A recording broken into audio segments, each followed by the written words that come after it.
ਸਤਿ ਸ਼੍ਰੀ ਅਕਾਲ ਜੀ। News Asia Punjabi ਦੇਖ ਰਹੇ ਹੋ ਤੁਸੀਂ ਤੇ ਮੈਂ ਹਾਂ ਕੁਲਵੰਤ ਸਿੰਘ। ਸਮਾਜ ਦੇ ਵਿੱਚ ਜਦੋਂ ਕੋਈ ਬੰਦਾ ਸਮਾਜ ਲਈ ਖਤਰਾ ਹੁੰਦਾ ਹੈ ਤਾਂ ਉਸ ਨੂੰ ਫੜ ਕੇ ਸਮਾਜ ਤੋਂ ਅੱਡ ਕਰ ਦਿੱਤਾ ਜਾਂਦਾ ਹੈ ਅਤੇ ਉਸ ਲਈ ਦੇਸ਼, ਸਮਾਜ, ਪਰਿਵਾਰ ਸਾਰੇ ਆਪੋ ਆਪਣਾ ਕਾਨੂੰਨ ਬਣਾਉਂਦੇ ਨੇ। ਜੇ ਪਰਿਵਾਰ ਦੇ ਵਿੱਚ ਕੋਈ ਖਤਰਾ ਹੈ ਤਾਂ ਉਸ ਨੂੰ ਵੀ ਅੱਡ ਕਰਤਾ ਜਾਂਦਾ, ਬੋਲਣਾ ਉਹਦੇ ਨਾਲ ਬੰਦ ਕਰਤਾ ਜਾਂਦਾ। ਇਸ ਤਰ੍ਹਾਂ ਦੀਆਂ ਗੱਲਾਂ ਹੁੰਦੀਆਂ ਨੇ।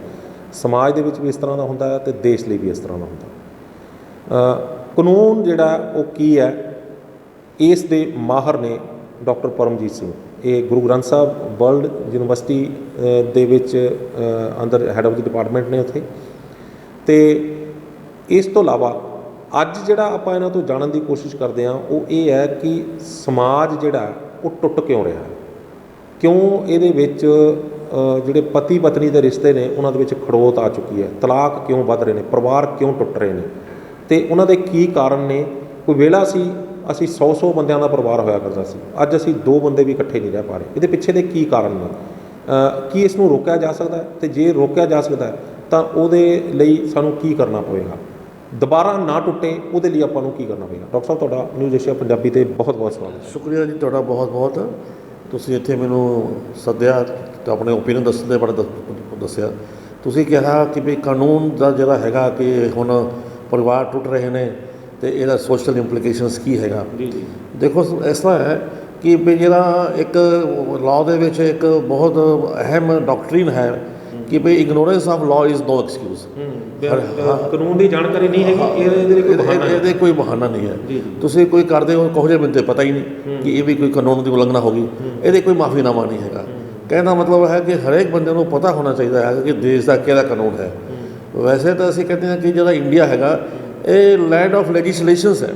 ਇੱਥੇ ਇੰਨੇ ਕਾਨੂੰਨ ਬਣ ਚੁੱਕੇ ਨੇ ਕਿ ਹੁਣ ਜੇ ਮੈਂ ਕਲੇਮ ਕਰਾਂ ਮੈਂ ਲਾਅ ਦਾ ਪ੍ਰੋਫੈਸਰ ਹੈ, ਮੈਨੂੰ 40-45 ਸਾਲ ਹੋ ਗਏ ਇਸ ਫੀਲਡ ਦੇ ਵਿੱਚ, ਅਤੇ ਮੈਂ ਵੀ ਗਲਤ ਹੈਗਾ, ਮੈਨੂੰ ਵੀ ਨਹੀਂ ਪਤਾ ਹੋਏਗਾ ਕਿ ਸਾਰੇ ਕਾਨੂੰਨ ਕੀ ਹੈਗੇ ਨੇ। ਕਾਨੂੰਨ ਇੰਨਾ ਫੈਲ ਚੁੱਕਿਆ ਹੈਗਾ, ਇੱਕ ਤੁਸੀਂ ਸੁਣ ਕੇ ਹੈਰਾਨ ਹੋ ਕਿ ਇੱਕ ਟੌਪਿਕ ਦੇ ਉੱਪਰ 30 ਕਾਨੂੰਨ ਬਣ ਚੁੱਕੇ ਨੇ ਅਤੇ ਹਰ ਇੱਕ ਕਾਨੂੰਨ ਇੱਕ ਦੂਸਰੇ ਦੀ ਆਲਮੋਸਟ ਡੁਪਲੀਕੇਸੀ ਹੈਗੀ ਹੈ। ਕਿਤੇ ਇੱਧਰ ਉੱਧਰ ਮਾੜਾ ਮੋਟਾ ਫਰਕ ਜ਼ਰੂਰ ਹੈਗਾ, ਲੇਕਿਨ ਫਿਰ ਇਹ ਜਿਹੜੀ ਡੁਪਲੀਕੇਸੀ ਹੈਗੀ ਆ, ਕੋਈ ਵੀ ਪ੍ਰੋਬਲਮ ਆਉਂਦੀ ਹੈਗੀ ਆ ਸਮਾਜ ਦੇ ਵਿੱਚ ਅਤੇ ਸਾਡੇ ਜਿਹੜੇ ਲੈਜਿਸਲੇਚਰਸ ਹੈਗੇ ਨੇ ਇਹ ਕਾਨੂੰਨ ਬਣਾ ਦਿੰਦੇ ਨੇ। ਕੋਈ ਹੋਰ ਪ੍ਰੋਬਲਮ ਆਏ ਇੱਕ ਹੋਰ ਕਾਨੂੰਨ ਬਣਾ ਦਿੱਤਾ। ਜਿਹੜੀ ਇਹ ਮੇਨ ਘਾਟ ਹੈ ਕਾਨੂੰਨ ਦੀ ਅਤੇ ਕੋਈ ਲਿਮਿਟ ਹੈ ਨਹੀਂ, ਅਸੰਖ ਕਾਨੂੰਨ ਹੈਗੇ ਨੇ। ਪਰ ਡਾਕਟਰ ਸਾਹਿਬ ਤੁਸੀਂ ਇੱਕ ਗੱਲ ਕਹਿ ਰਹੇ ਹੋ ਕਿ ignorance of law is no excuse, ਕਿ ਜਿਹੜਾ ਕਾਨੂੰਨ ਦੇ ਬਾਰੇ ਜਾਣਕਾਰੀ ਦੀ ਘਾਟ ਹੈ ਉਹ ਕੋਈ ਬਹਾਨਾ ਨਹੀਂ ਹੋ ਸਕਦਾ। ਪਰ ਨਾਲੇ ਤੁਸੀਂ ਇਹ ਕਹਿ ਰਹੇ ਹੋ ਕਿ ਮੈਂ ਲਾਅ ਦਾ ਪ੍ਰੋਫੈਸਰ ਹਾਂ, ਇੱਥੇ ਤੁਸੀਂ ਪੰਜਾਬੀ ਯੂਨੀਵਰਸਿਟੀ ਦੇ ਵਿੱਚ ਲਾਅ ਵਿਭਾਗ ਦੇ ਕਾਨੂੰਨ ਵਿਭਾਗ ਦੇ ਮੁਖੀ ਹੋ, ਅਤੇ ਪਰ ਇਹਦੇ ਬਾਵਜੂਦ ਵੀ ਤੁਸੀਂ ਕਹਿ ਰਹੇ ਹੋ ਕਿ ਮੈਨੂੰ ਵੀ ਅੱਜ ਤੱਕ ਜਿਹੜੇ ਆ ਪੂਰੇ ਕਾਨੂੰਨ ਦੀ ਜਾਣਕਾਰੀ ਹੈ ਕਿ ਉਹਦੇ ਜੇ ਮੈਂ ਕਹਾਂ ਕਿ ਸਾਰੇ ਕਾਨੂੰਨ ਦਾ ਮੈਨੂੰ ਵੀ ਨਹੀਂ। ਫਿਰ ਇੱਕ ਆਮ ਆਦਮੀ ਨੂੰ ਆਪਾਂ ਕਿਵੇਂ ਕਹਿ ਸਕਦੇ ਵੀ ਤੈਨੂੰ ਜਾਣਕਾਰੀ ਨਹੀਂ ਅਤੇ ਤੈਨੂੰ ਫੜ ਕੇ ਅੰਦਰ ਕਰ ਦਾਂ। ਦੇਖੋ ਸਰ, ਇਸ ਤਰ੍ਹਾਂ ਹੈ ਕਿ ਤੁਸੀਂ ਅਗਰ ਜਿਹੜੇ ਕੋਈ ਲੀਡਿੰਗ ਲਾਇਰ ਦੇ ਘਰ ਚਲੇ ਜਾਓ ਜਾਂ ਮੇਰੇ ਘਰੇ ਮੇਰੀ ਲਾਇਬ੍ਰੇਰੀ ਜਾਓ, ਤੁਸੀਂ ਦੇਖੋਗੇ ਕਿ ਮੇਰਾ ਕਮਰਾ ਜਾਂ ਲੀਡਿੰਗ ਲਾਇਰ ਦਾ ਕਮਰਾ ਨਾ ਭਰਿਆ ਹੁੰਦਾ ਹੈ ਕਿਤਾਬਾਂ ਨਾਲ। ਹਰ ਇੱਕ ਵਕੀਲ, ਅਸੀਂ ਵੀ ਡਿਫਰੈਂਟ ਲਾਅ ਜਰਨਲ ਸਬਸਕ੍ਰਾਈਬ ਕਰਦੇ ਹੈਗੇ ਹਾਂ, ਤਾਂ ਇਹਨਾਂ ਕਿਤਾਬਾਂ ਪਈਆਂ ਹੁੰਦੀਆਂ। ਅਤੇ ਮੈਂ ਜੇ ਤੁਸੀਂ ਪੁੱਛੋ ਕਿ ਤੁਸੀਂ ਸਾਰੇ ਕਿਤਾਬਾਂ ਪੜ੍ਹੀਆਂ ਹੋਈਆਂ, ਤਾਂ ਮੈਂ ਨਹੀਂ ਕਹਾਂਗਾ ਮੈਨੂੰ ਸਾਰੇ ਕਿਤਾਬਾਂ ਪੜ੍ਹੀਆਂ ਹੋਈਆਂ, ਲੇਕਿਨ ਮੈਂ ਇਹ ਯਕੀਨ ਨਾਲ ਕਹਿ ਸਕਦਾ ਹੈਗਾ ਕਿ ਜਦੋਂ ਵੀ ਕਿਸੇ ਕਾਨੂੰਨ ਦੀ ਲੋੜ ਪਵੇ ਅਸੀਂ ਉਹ ਲੱਭ ਸਕਦੇ ਹੈਗੇ ਕਿ ਉਹ ਕਾਨੂੰਨ ਹੈ ਕਿੱਥੇ। ਸੋ ਕਾਨੂੰਨ ਨੂੰ ਪਤਾ ਕਰਨਾ ਕਿੱਥੇ ਪਿਆ ਹੈ, ਉਹ ਕਿਤਾਬਾਂ 'ਚ ਕਿੱਥੇ ਹੈਗਾ, ਉਹ ਹੋਰ ਡਿਫਰੈਂਟ ਪ੍ਰੋਸੈਸ ਹੈਗਾ। ਹੁਣ ਮੈਂ ਨਹੀਂ ਕਲੇਮ ਕਰਦਾ ਕਿ ਸਾਰਾ ਮੈਂ ਪੜ੍ਹਿਆ ਹੋਇਆ, ਲੇਕਿਨ ਜਦੋਂ ਵੀ ਮੈਨੂੰ ਕਿਸੇ ਚੀਜ਼ ਦੀ ਲੋੜ ਪਏਗੀ ਉੱਥੇ ਮੈਂ ਕਾਨੂੰਨ ਲੱਭ ਸਕਦਾ ਹੈਗਾ। ਇਸ ਕਰਕੇ ਹੁਣ ਦੇਖੋ ਜਿਹੜੀ ਆਮ ਜਨਤਾ ਹੈਗੀ ਆ, ਆਪਾਂ ਵੋਟਾਂ ਪਾ ਦਿੰਦੇ ਹੈਗੇ ਆ। 18 ਸਾਲ ਦੀ ਉਮਰ 'ਚ ਬੰਦਾ ਵੋਟ ਪਾ ਸਕਦਾ ਹੈਗਾ, ਡਰਾਈਵਿੰਗ ਲਾਇਸੈਂਸ ਲੈ ਲੈਂਦਾ ਹੈਗਾ। ਆਪਾਂ ਬੰਦੇ ਇਲੈਕਸ਼ਨ 'ਚ ਜਦ ਚੁਣਦੇ ਹੈਗੇ ਹਾਂ, ਲੇਕਿਨ ਆਪਾਂ ਜੇ ਕਹੀਏ ਕਿ ਆਪਾਂ ਕਿਸ ਨੂੰ ਚੁਣਿਆ, ਉਹ ਕਿਸ ਪਾਰਟੀ ਨੂੰ ਬਿਲੋਂਗ ਕਰਦਾ ਹੈਗਾ, ਲੋਕਾਂ ਨੂੰ ਪਤਾ ਹੀ ਨਹੀਂ ਹੁੰਦਾ ਕਿ ਇਹ ਹੈਗੀ ਹੈ। ਸੋ ਜਿਹੜਾ ਹੁਣ ਜਦੋਂ ਆਪਣੇ ਕਾਂਸਟੀਟਿਊਸ਼ਨ ਅਸੈਂਬਲੀ 'ਚ ਡਿਬੇਟ ਚੱਲਦੀ ਪਈ ਸੀਗੀ, ਤਾਂ ਉੱਥੇ ਉਹਨਾਂ ਨੇ ਕਿਹਾ ਸੀਗਾ ਕਿ ਜਿਹੜਾ ਵੋਟ ਦਾ ਅਧਿਕਾਰ ਹੈਗਾ ਨਾ ਉਹ ਸਿਰਫ ਪੜ੍ਹੇ ਲਿਖਿਆਂ ਨੂੰ ਦਿੱਤਾ ਜਾਵੇ। ਇਹਦੇ ਵਿੱਚ ਪੰਡਿਤ ਨਹਿਰੂ ਜੀ ਨੇ ਆਬਜੈਕਸ਼ਨ ਕੀਤਾ ਸੀਗਾ ਕਿ ਇਸ ਫਰੀਡਮ ਸਟਰਗਲ ਦੇ ਵਿੱਚ ਸਿਰਫ ਪੜ੍ਹੇ ਲਿਖੇ ਬੰਦੇ ਨਹੀਂ ਆਏ, ਪੜ੍ਹੇ ਲਿਖੇ ਬੰਦੇ ਤਾਂ ਪਿੱਛੇ ਰਹਿ ਗਏ ਸੀਗੇ। ਇਹ ਪਿੰਡਾਂ ਦੇ ਵਿੱਚੋਂ ਅਨਪੜ੍ਹ ਲੋਕਾਂ ਨੇ ਇਹਦਾ ਯੋਗਦਾਨ ਦਿੱਤਾ ਹੈਗਾ। ਤਾਂ ਆਪਾਂ ਜਿਹੜਾ ਰਾਈਟ ਟੂ ਵੋਟ ਹੈਗਾ ਆਪਾਂ ਨਹੀਂ ਖੋ ਸਕਦੇ, ਭਾਵੇਂ ਇਹਨਾਂ ਨੂੰ ਪਤਾ ਹੈ ਜਾਂ ਨਹੀਂ ਹੈ, ਇਹ ਵੋਟ ਰਾਈਟ ਹਰ ਇੱਕ ਨੂੰ ਮਿਲਣਾ ਚਾਹੀਦਾ ਹੈਗਾ। ਸੋ ਠੀਕ ਹੈ, ਕਾਨੂੰਨ ਮੈਂ ਹੁਣ 40 ਸਾਲ 45 ਸਾਲ ਹੋ ਗਏ, ਮੈਨੂੰ ਸਾਰਾ ਨਹੀਂ ਪਤਾ, ਪਰ ਜਦੋਂ ਵੀ ਕੋਈ ਲੋੜ ਪਏਗੀ ਮੈਨੂੰ ਪਤਾ ਹੁੰਦਾ ਕਿ ਮੇਰੇ ਡਾਕਟਰ ਸਾਹਿਬ ਮੈਂ ਤੁਹਾਡੀ ਗੱਲ ਨਹੀਂ ਕਰ ਰਿਹਾ, ਮੈਂ ਆਮ ਬੰਦੇ ਦੀ ਗੱਲ ਕਰ ਰਿਹਾ ਵੀ ਤੁਸੀਂ ਇੰਨੇ ਐਕਸਪਰਟ, ਤੁਸੀਂ ਇੰਨੇ ਪ੍ਰੋਫੈਸਰ ਹੋ, ਲਾਅ ਦੇ ਪ੍ਰੋਫੈਸਰ ਹੋ, ਤੁਸੀਂ ਜਿਹੜੇ ਵਕੀਲਾਂ ਨੇ ਅੱਗੇ ਜਾ ਕੇ ਅਦਾਲਤਾਂ ਦੇ ਵਿੱਚ ਕੇਸ ਲੜਨੇ ਨੇ ਲੋਕਾਂ ਦੇ ਤੁਸੀਂ ਉਹਨਾਂ ਨੂੰ ਪੜ੍ਹਾ ਕੇ ਵਕੀਲ ਬਣਾ ਰਹੇ ਹੋ। ਅਤੇ ਤੁਹਾਨੂੰ ਤੁਸੀਂ ਜੇ ਕਹਿ ਰਹੇ ਹੋ ਕਿ ਮੈਂ ਵੀ ਸਾਰੀਆਂ ਕਿਤਾਬਾਂ ਨਹੀਂ ਪੜ੍ਹੀਆਂ, ਮੈਨੂੰ ਵੀ ਜੇ ਦੇਖਣਾ ਕਦੇ ਲੋੜ ਪਏ ਤਾਂ ਮੈਨੂੰ ਕਿਤਾਬ 'ਚੋਂ ਦੇਖ ਕੇ ਗੱਲ ਕਰਨੀ, ਆਮ ਬੰਦੇ ਦੇ ਉੱਤੇ ਆਪਾਂ ਇਹ ਗੱਲ ਕਿਵੇਂ ਥੋਪ ਸਕਦੇ ਹਾਂ ਕਿ ignorance of law is no excuse? ਇਹ ਗੱਲ ਤਾਂ ਜਾਇਜ਼ ਨਹੀਂ ਨਾ ਹੋਈ। ਫਿਰ ਤਾਂ ਹਰੇਕ ਬੰਦਾ ਇਹੀ ਕਹੇਗਾ ਜੀ ਮੈਨੂੰ ਪਤਾ ਹੀ ਨਹੀਂ।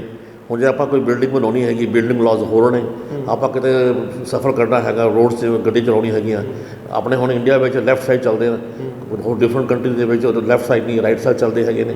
ਤਾਂ ਹਰੇਕ ਮੁਲਕ ਦਾ ਅਲੱਗ-ਅਲੱਗ ਕਾਨੂੰਨ ਹੈਗਾ। ਹਿੰਦੁਸਤਾਨ ਦੇ ਵਿੱਚ ਜਿਹੜੀ ਡੈਥ ਪੈਨਲਟੀ ਐਗਜ਼ੀਕਿਊਟ ਹੁੰਦੀ ਹੈਗੀ ਆ, ਉਹ ਪਤਾ ਨਹੀਂ ਲੱਗਦਾ, ਸਵੇਰੇ ਕਰ ਦਿੰਦੇ ਹੈਗੇ ਨੇ, ਔਰ ਡਿਫਰੈਂਟ ਕੰਟਰੀਜ਼ ਦੇ ਵਿੱਚ ਉਹ ਪਬਲਿਕਲੀ ਕਰਦੇ ਨੇ ਐਗਜ਼ੀਕਿਊਟ। ਸੋ ਇਹ ਜਿਹੜਾ ਹੁਣ ਬਹੁਤ ਸਾਰੇ ਕੰਟਰੀਆਂ ਦੇ ਵਿੱਚ ਜਿਹੜਾ ਹੈਗਾ ਮਤਲਬ ਮਰਸੀ ਕਿਲਿੰਗ ਅਲਾਉਡ ਹੈਗਾ, ਹਿੰਦੁਸਤਾਨ ਵਿੱਚ ਨਹੀਂ ਹੈਗਾ। ਸੋ ਇਹ ਆਪਾਂ ਕਹੀਏ ਕਿ ਹਰੇਕ ਬੰਦੇ ਨੂੰ ਕਾਨੂੰਨ ਦਾ ਪਤਾ ਹੋਏਗਾ, ਨਹੀਂ ਹੁੰਦਾ, ਪੜ੍ਹੇ ਲਿਖੇ ਨੂੰ ਵੀ ਨਹੀਂ ਹੁੰਦਾ, ਸਾਨੂੰ ਨਹੀਂ ਪਤਾ, ਉਹਦੀ ਗਿਣਤੀ ਹੀ ਇੰਨੀ ਵੱਧ ਚੁੱਕੀ ਹੈਗੀ ਆ। ਪਰ ਇਹ ਵੀ ਜੇ ਆਪਾਂ ਕਹਿ ਦਈਏ ਕਿ ਵੀ ਹਰੇਕ ਬੰਦਾ ਇਹਦਾ ਬਹਾਨਾ ਲੈ ਲਏਗਾ, ਫਿਰ ਤਾਂ ਸਮਾਜ ਚੱਲਣਾ ਹੀ ਨਹੀਂ। ਫਿਰ ਤਾਂ ਹੁਣ ਆਪਾਂ ਆਈਏ ਅਸਲੀ ਮੁੱਦੇ ਕਨੀ। ਸਮਾਜ ਦੇ ਵਿੱਚ ਕੋਈ ਵੇਲਾ ਸੀ, ਹਿੰਦੁਸਤਾਨ ਦੇ ਭਾਰਤ ਦੀ ਜਿਹੜੀ ਸੀ ਉਦਾਹਰਨ ਦਿੱਤੀ ਜਾਂਦੀ ਹੁੰਦੀ ਸੀ ਕਿ ਇੱਥੋਂ ਦਾ ਜਿਹੜੇ ਪਰਿਵਾਰ ਨੇ ਉਹ ਬੜੇ ਇਕਜੁੱਟ ਨੇ, ਇੱਥੋਂ ਦਾ ਜਿਹੜਾ ਸਮਾਜ ਹੈ ਉਹਦੇ ਵਿੱਚ ਜਿਹੜੇ ਵਿਆਹ ਦੇ ਸੰਬੰਧ ਨੇ ਉਹ ਬੜੇ ਮਜ਼ਬੂਤ ਨੇ, 7 ਜਨਮਾਂ ਤੱਕ ਦੀਆਂ ਗੱਲਾਂ ਕੀਤੀਆਂ ਜਾਂਦੀਆਂ ਵੀ 7 ਜਨਮ ਦਾ ਸਾਥ ਹੈਗਾ। ਅਤੇ ਪਰ ਇਹਦੇ ਬਾਵਜੂਦ ਵੀ ਪਰਿਵਾਰ ਜਿਹੜੇ ਨੇ ਉਹ ਸਾਡੇ ਕਿਉਂ ਟੁੱਟਣ ਲੱਗ ਗਏ, ਤਲਾਕ ਕਿਉਂ ਹੋਣ ਲੱਗ ਗਏ, ਕੀ ਕਾਰਨ ਹੋਏ ਨੇ ਕਿ ਅੱਜ ਜਿਹੜੇ ਨੇ ਜੇ ਵਿਆਹ ਹੋਇਆ ਅਤੇ ਮਹੀਨੇ ਬਾਅਦ ਹੀ ਜਿਹੜਾ ਉਹ ਤਲਾਕ ਦੀਆਂ ਅਰਜ਼ੀਆਂ ਪਾਈਆਂ ਜਾ ਰਹੀਆਂ ਨੇ, ਅਤੇ ਕਾਨੂੰਨ ਉਹਨੂੰ ਕਹਿ ਰਿਹਾ ਕਿ ਤੂੰ ਜਿਹੜਾ 1 ਸਾਲ ਤੋਂ ਪਹਿਲਾਂ ਅਸੀਂ ਤੁਹਾਡਾ 6 ਮਹੀਨੇ ਦੀ ਸੈਪਰੇਸ਼ਨ ਪੀਰੀਅਡ ਤੋਂ ਪਹਿਲਾਂ ਤੁਹਾਡਾ ਅਸੀਂ ਵਿਆਹ ਤੋੜ ਨਹੀਂ ਸਕਦੇ। ਕੀ ਕਾਰਨ ਹੋ ਗਏ ਨੇ ਕਿ ਜਿਹੜੇ ਤਲਾਕ ਜਿਹੜੇ ਨੇ ਉਹ ਇੰਨੇ ਵੱਧ ਗਏ ਨੇ, ਪਰਿਵਾਰ ਟੁੱਟਣ ਲੱਗ ਪਏ ਨੇ? ਦੇਖੋ ਇਸ ਤਰ੍ਹਾਂ ਹੈ ਕਿ ਜੋ ਅੰਗਰੇਜ਼ਾਂ ਦੀ ਸਭ ਤੋਂ ਵੱਡੀ ਦੇਣ ਹਿੰਦੁਸਤਾਨ ਦੇ ਵਿੱਚ ਹੈਗੀ ਆ। ਦੇਖੋ ਅੰਗਰੇਜ਼ ਅਸੀਂ ਨਹੀਂ ਕਹਿੰਦੇ, ਬੜੀ ਸਿਆਣੀ ਕੌਮ ਹੈਗੀ ਆ। 1600 ਦੇ ਵਿੱਚ ਇੱਥੇ ਆਉਂਦੀ ਹੈਗੀ ਆ, ਇੰਦੀ form of East India Company, ਇੱਕ ਬਾਣੀਆਂ ਦੇ ਤੌਰ ਤੇ ਆਉਂਦੇ ਹੈਗੇ ਨੇ, ਅਤੇ ਬੈਟਲ ਆਫ ਪਲਾਸੀ 150 ਸਾਲ ਦੇ ਬਾਅਦ ਹੁੰਦੀ ਹੈਗੀ ਆ। ਉਹ ਸਾਰਾ ਹਿੰਦੁਸਤਾਨ ਅਨਡਿਵਾਈਡਡ ਇੰਡੀਆ ਦੇ ਉੱਪਰ ਕਬਜ਼ਾ ਕਰ ਲੈਂਦੇ ਹੈਗੇ ਨੇ। ਜੋ ਉਹਨਾਂ ਨੇ ਆਪਣਾ ਹਿੰਦੁਸਤਾਨ ਦਾ ਆਪਣਾ ਜਿੰਨੇ ਵੀ ਇੰਪੋਰਟੈਂਟ ਲੈਜਿਸਲੇਸ਼ਨਸ ਦੇ ਕਾਨੂੰਨ ਨੇ ਉਹਨਾਂ ਦਾ ਆਪਣਾ ਕੋਈ ਨਹੀਂ ਹੈਗਾ, ਚਾਹੇ ਉਹ IPC ਹੈ, ਚਾਹੇ ਉਹ CRPC ਹੈ, ਚਾਹੇ ਉਹ CPC ਹੈ, ਇਹ ਸਾਰਾ ਅੰਗਰੇਜ਼ਾਂ ਦੀ ਦੇਣ ਹੈਗੀ। ਆਪਾਂ ਅੰਗਰੇਜ਼ਾਂ ਦੇ ਸਾਰੇ ਕਾਨੂੰਨ ਹਿੰਦੁਸਤਾਨ ਦੇ ਵਿੱਚ ਸਿਸਟਮੈਟਿਕਲੀ ਅਤੇ ਗ੍ਰੈਜੂਅਲੀ ਇੱਥੇ ਇੰਪੋਰਟ ਕੀਤਾ ਨੇ। ਹੁਣ ਅੰਗਰੇਜ਼ ਜਿਹੜੀ ਜੁਆਇੰਟ ਫੈਮਿਲੀ ਸੀਗੀ, ਜਿਸ ਤਰ੍ਹਾਂ ਤੁਸੀਂ ਕਹਿੰਦੇ ਹੋ ਆਪਣੇ ਹਿੰਦੁਸਤਾਨ ਦੇ ਵਿੱਚ, ਜੁਆਇੰਟ ਫੈਮਿਲੀ ਤੋੜਨ ਦੇ ਸਭ ਤੋਂ ਜਿਹੜੇ ਵੱਡੇ ਜੇ ਆਪਾਂ ਕਹੀਏ ਗੁਨਹਗਾਰ ਹੈਗੇ ਨੇ ਤਾਂ ਉਹ ਅੰਗਰੇਜ਼ ਸੀਗੇ। ਉਹਨਾਂ ਨੇ ਹੁਣ ਜਿਸ ਤਰ੍ਹਾਂ ਹੁਣ ਅੰਗਰੇਜ਼ ਇੱਥੇ ਆਏ, ਉਹ ਇੰਨੇ ਐਡਵੈਂਚਰਸ ਸੀਗੇ। ਤੁਸੀਂ ਸੁਣਿਆ ਹੋਣਾ ਕਿ ਹਿੰਦੁਸਤਾਨ ਦੇ ਵਿੱਚ ਜਿਹੜੀ ਸਭ ਤੋਂ ਪਹਿਲੀ ਆਇਲ ਰਿਫਾਈਨਰੀ ਲੱਗੀ ਉਹ ਡਿਗਬੋਈ ਲੱਗੀ ਅਸਾਮ ਦੇ ਵਿੱਚ। ਉੱਥੇ ਜਾ ਕੇ ਉਹਨਾਂ ਨੇ ਕਿਹਾ ਡਿਗ ਇੱਥੇ ਖੋਦੋ, ਇੱਥੇ ਤੇਲ ਹੈਗਾ। ਉਹ ਗੁਹਾਟੀ ਤੋਂ 250 ਕਿਲੋਮੀਟਰ ਪਿਆ ਦੂਰ ਪੈਂਦਾ ਹੈਗਾ ਡਿਗਬੋਈ ਅਸਾਮ ਦੇ ਵਿੱਚ, ਅਤੇ ਜਾ ਕੇ ਨਾਲ ਹੀ ਉਹਦੇ ਚਾਈਨਾ ਬਾਰਡਰ ਲੱਗ ਜਾਂਦਾ ਹੈਗਾ। ਉੱਥੇ ਜਾ ਕੇ ਦੇਖੋ ਉਹਨਾਂ ਨੇ ਤੇਲ ਲੱਭਿਆ, ਉਹਨੂੰ ਖੁਦਾਈ ਕੀਤੀ, ਟਾਊਨਸ਼ਿਪ ਇਸਟੈਬਲਿਸ਼ ਕੀਤੀ। ਉਹਨਾਂ ਨੂੰ ਲੋਕਾਂ ਨੂੰ ਲੋੜ ਸੀ ਕਿ ਸਾਨੂੰ ਨੌਕਰੀ ਚਾਹੀਦੀ ਹੈਗੀ ਹੈ। ਉਹਨਾਂ ਨੇ ਲੋਕਾਂ ਨੂੰ ਕਿਹਾ ਕਿ ਆਓ ਨੌਕਰੀ ਕਰੋ, ਬੁਲਾ ਕੇ ਲੈ ਜਾਂਦੇ ਸੀਗੇ ਜਿਹੜੇ ਸਿਆਣੇ ਬੰਦੇ ਤੇ ਕੰਮ ਕਰਨ ਜੋਗੇ ਸੀਗੇ। ਇਹ ਜਿਹੜਾ ਪ੍ਰਲੋਭਨ ਸੀਗਾ, ਇਨਸੈਂਟਿਵ ਸੀਗਾ, ਉਸ ਕਰਕੇ ਜੁਆਇੰਟ ਫੈਮਲੀਆਂ ਨੇ ਜਾਣਾ ਪਿਆ ਆਪਣੇ ਕੰਮਕਾਜ ਵਾਸਤੇ। ਮੇਰੇ ਆਪਣੇ ਪਰਿਵਾਰ ਦੇ ਵਿੱਚ ਮੇਰੇ ਫਾਦਰ ਵੀ ਉੱਥੇ ਚਲੇ ਗਏ, ਮੇਰੇ ਗ੍ਰੈਂਡਫਾਦਰ ਵੀ ਚਲੇ ਗਏ, ਤਾਂ ਇਹ ਸਮਾਜ ਤਾਂ ਟੁੱਟ ਰਹੀ ਸੀਗਾ। ਮੋਰਓਵਰ ਹਿੰਦੁਸਤਾਨ ਦੇ ਵਿੱਚ ਉਦੋਂ ਐਗਰੀਕਲਚਰ ਦੀ ਕੋਈ ਇੰਨੀ ਇੰਪੋਰਟੈਂਸ ਹੈ ਨਹੀਂ ਸੀ, ਜ਼ਮੀਨ ਦੀ ਕੋਈ ਇੰਨੀ ਕੀਮਤ ਹੈ ਨਹੀਂ ਸੀ।